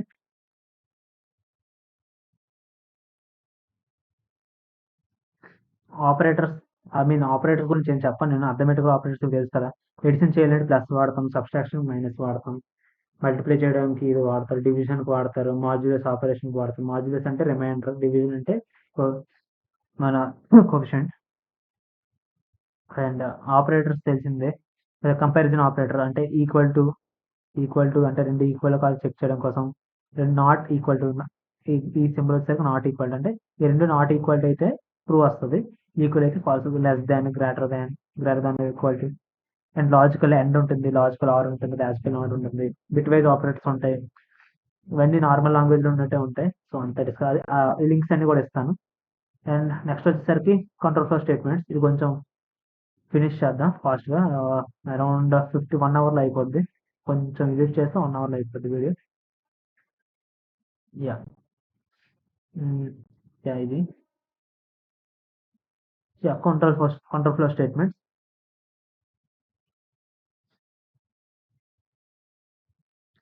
కంట్రోల్ ఫ్లో స్టేట్మెంట్స్ అంటే ఏం లేదు. ఏవైతే మనం ఒక కండిషన్ బేస్డ్ మీద కొన్ని స్టేట్మెంట్స్‌ని ఎగ్జిక్యూట్ చేయాలంటే వాటిని కంట్రోల్ ఫ్లో స్టేట్మెంట్స్ అంటారు. అంటే కండిషన్ బేస్ మీద ఎగ్జిక్యూట్ చేయాలనుకుంటే కంట్రోల్ ఫ్లో స్టేట్మెంట్స్ అంటారు. ఇక్కడ వచ్చేసరికి ఏం లేదు. మనం కొన్ని సిరీస్ ఆఫ్ డెసిషన్స్‌లో కొన్ని సిరీస్ ఆఫ్ స్టెప్స్ తర్వాత కొన్ని సిరీస్ ఆఫ్ కండిషన్స్ తర్వాత ఏదైనా పర్టిక్యులర్ లాజికల్ బ్లాక్ కోడ్‌ని ఎగ్జిక్యూట్ చేయడం గాని, ఒక లాజిక్‌ని ఎగ్జిక్యూట్ చేయడం గాని చేయాలనుకుంటే దాన్ని కండిషనల్ స్టేట్మెంట్స్ అలాంటప్పుడు వాడతాం. సో, ఇది మీరు చదువుకున్న తర్వాత. యాహ్! సింపుల్‌గా వచ్చేసరికి అది తెలిసిందే. సో, ఆల్రెడీ ఇందాక డిఫ్ కండిషన్ గురించి చూసాం. సో, ఏం చేద్దామంటే ఎగ్జాంపుల్ నేను దీని పేరు పి అని తీసుకుందాం. పి వచ్చేసరికి 10 తీసుకుందాం. సో, అదే పి వద్దు 18 తీసుకుందాం. పి కాకన్నా ఏజ్ చేసేద్దాం దీన్ని. ఏజ్. ఓకే, తెలిసింది. దాంట్లో ఇఫ్ ఏజ్ ఈజ్ లెస్ దాన్ 18 అయితే ఏం చేయాలన్నా ప్రింట్ మైనర్ నేను ఎల్స్ ఏమవుద్ది, ప్రింట్ మేజర్ మేజర్. సో ఇది ఇఫ్ కండిషన్స్ కదా, ఇఫ్ కండిషన్ ఆల్రెడీ తెలిసి ఉంటుంది. దీనిలాగా మనకు స్విచ్ కేసు ఉంటుంది. స్విచ్ స్విచ్ వచ్చేసరికి ఇది సింటాక్స్. దీని తర్వాత మనం దాని కండిషన్ అనకూడదు, దాన్ని పారామీటర్ పాస్ చేయాలి, కేస్ వాల్యూని పాస్ చేయాలి. ఎగ్జాంపుల్ ఏజ్ కేస్ అనుకుందాం. ఓకే, ఇక్కడ చూస్తే సింటాక్స్లో కేస్ అనేది ఒక కీవర్డ్ ఉంటుంది, తర్వాత కేస్ మ్యాచ్ చేయాలి. అంటే కేస్ వచ్చేసరికి ఏంటంటే కేస్ అనేది ఒక keyword and case have a key. Case have like మ్యాప్లో మనకి యూనిక్ ఎలా ఉంటాయి, ఇక్కడ కేస్ కూడా యూనిక్గా ఉంటాయి. అండ్ ఎగ్జాంపుల్ ఏజ్ ఇస్ 1 అవుతుంది, ఏజ్ ఇస్ 1 అనుకుందాం. ఓకే, ఏజ్ ఇస్ 1 అయితే ఏం చేయాలి, ఏజ్ ఇస్ 1 అయితే ప్రింట్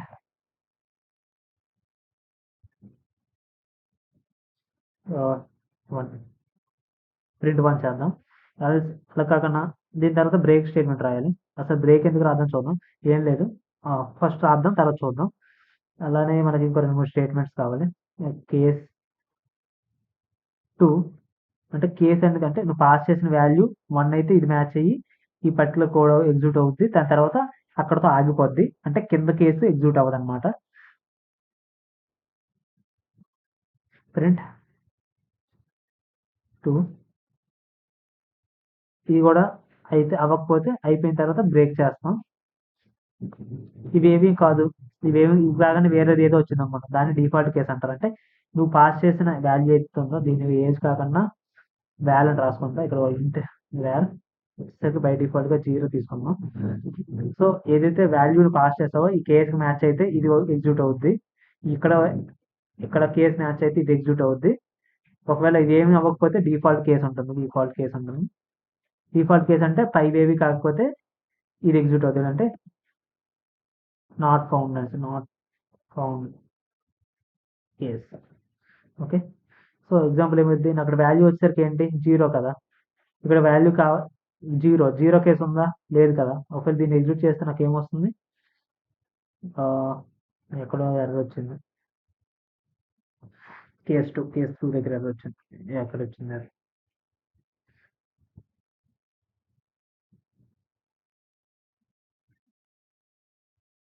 ఇక్కడ ఎర్రర్ వస్తుంది అనుకుంటా. సో ఇక్కడ వచ్చేసరికి నాట్ ఫౌండ్ కేసు అనేది ఎగ్జిక్యూట్ అయింది. ఎందుకు నాట్ ఫౌండ్ కేసు ఎగ్జిక్యూట్ అయింది, 0th కేసు అనేది లేదు కదా అసలు అక్కడ, అందుకే నాట్ ఫౌండ్ కేసు అనేది ఎగ్జిక్యూట్ అయ్యింది. ఓకే, అలా కాకుండా నాకు కేసు అనేది ఇప్పుడు 1 అయితే ఫస్ట్ కేసు ఎగ్జిక్యూట్ అవుతుంది. ఓకే, 1 అనేది ఎగ్జిక్యూట్ అయ్యింది. ఇప్పుడు అలా కాకుండా నేను బ్రేక్ స్టేట్మెంట్ తీస్తాను అనుకోండి, ఎక్కడ బ్రేక్ తీస్తాను, 1 తర్వాత బ్రేక్ స్టేట్మెంట్ తీస్తాను. సో ఇప్పుడు 1 కాస్త కేసు 1 మ్యాచ్ అయింది. ఇప్పుడు ఏమవుతుందో చూడండి, case 1. So switch case may fail through the next step అంట, ఇది చెప్పేస్తుంది ముందుగానే. నార్మల్ సి లాంగ్వేజ్లో గట్ట చెప్పదు అనమాట, ఇది చెప్పేస్తుంది. ఎందుకు చెప్తుందంటే కేసు 1 తర్వాత నువ్వు బ్రేక్ స్టేట్మెంట్ రాయలేదు, అలాంటప్పుడు ఏమవుద్దంటే కేసు 1 వచ్చిన ప్రతిసారి కూడా ఇది ఎగ్జిక్యూట్ అయిపోద్ది. దీంతో పాటు ఇక్కడ నువ్వు బ్రేక్ అని చెప్పలేదు కాబట్టి ఆటోమేటిక్గా నెక్స్ట్ స్విచ్ కేసుకి వెళ్ళిపోతుంది అనమాట. సో అందుకే అదే చెప్తుంది. సో ఇక్కడ ఏమవుతుందంటే ఈ కేసు 1 అనేది ఫెయిల్ అయ్యే ఛాన్స్లు ఎక్కువ ఉన్నాయని చెప్తుంది. అంటే అది ఈ కేసు ఇప్పటికీ క్లోజ్ అవ్వట్లేదు, అది ఎగ్జిక్యూట్ అయిన ప్రతిసారి నెక్స్ట్ కేసుకి ఆటోమేటిక్గా ట్రాన్స్ఫర్ అయిపోతుంది కంట్రోల్ అని. ఓకే, 1 వచ్చింది, 2 వచ్చింది, ఇది స్విచ్ కేసు. తర్వాత లూప్స్ తెలిసిందే కదా. ఇందులో వచ్చేసరికి for loop while loop do while loop ఉంటాయి. ఓకే, ఇది కామెంట్ అవుట్ చేసేస్తాను సరే.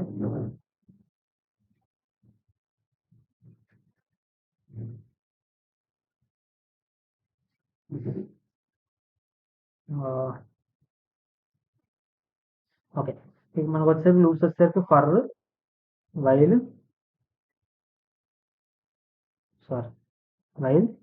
డూ వైల్ ఉంటాయి. సో ఈ 3 ఉంటాయి. తెలిసిందే. ఫర్ లూప్ వచ్చేసరికి ఫస్ట్ ఇనిషియలైజర్ ఉంటుంది, తర్వాత కండిషన్, తర్వాత ఈఎన్సి ఆర్ డిఎన్సి అంటారు, అంటే ఇంక్రిమెంట్ ఆర్ డిక్రిమెంట్. బట్ యాక్చువల్గా ఈఎన్సి డిఎన్సి అసలు like not at all related term అనమాట.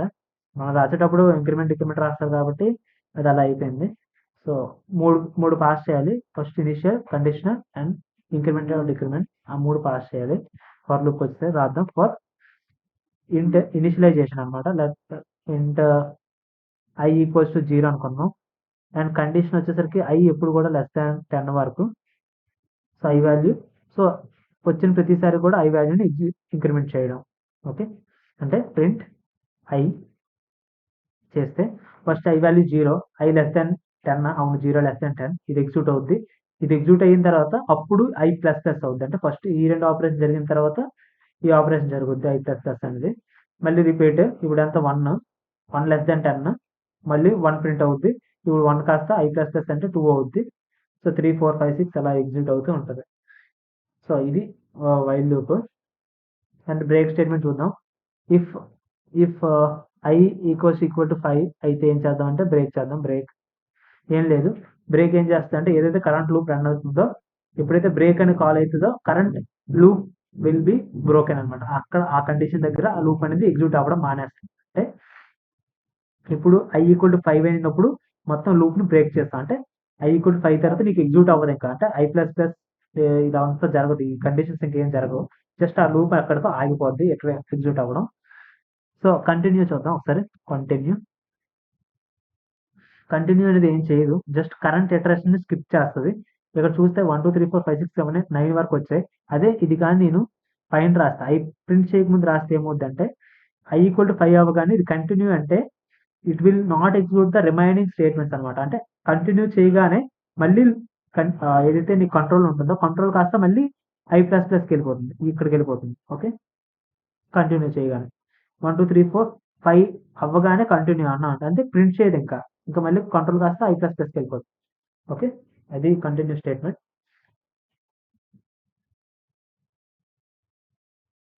నెక్స్ట్ వచ్చేసరికి డూ వైల్, ఫర్ లూప్, ఇవి తెలిసినవి కదా. లైక్ ఇంట్ ఐ తీసుకుంటారు, 10 తీసుకుందాం, వాళ్ళు సార్ 0 తీసుకుందాం. While I less than 10, print I and I plus plus. So I print చేసిన తర్వాత ఐని ఇంక్రిమెంట్ చేస్తున్నాం, అది అప్పుడే కదా మనం 10 వరకు అవుతుంది. ఒకవేళ మీరు ఐ ఇంక్రిమెంట్ చేయకపోతే ఏమవుద్ది, ఎప్పుడు ఐ వాల్యూ లెస్ దాన్ 10 ఉండిపోతుంది, ఐ ఈక్వల్ టు 0 ఉండిపోద్ది. అది ఎప్పుడు ఇన్ఫినిట్ లూప్ లోకి వెళ్ళిపోద్ది అలాంటప్పుడు. సో ఇన్ఫినిట్ లూప్ అంటే ఆ లూప్ నుండి ఇంకా బయటకు రాకపోవడం. అండ్ డూ వైల్ కూడా తెలిసిందే, సేమ్ ఇక్కడ ఆల్రెడీ ఉంది డూ వైల్ కూడా.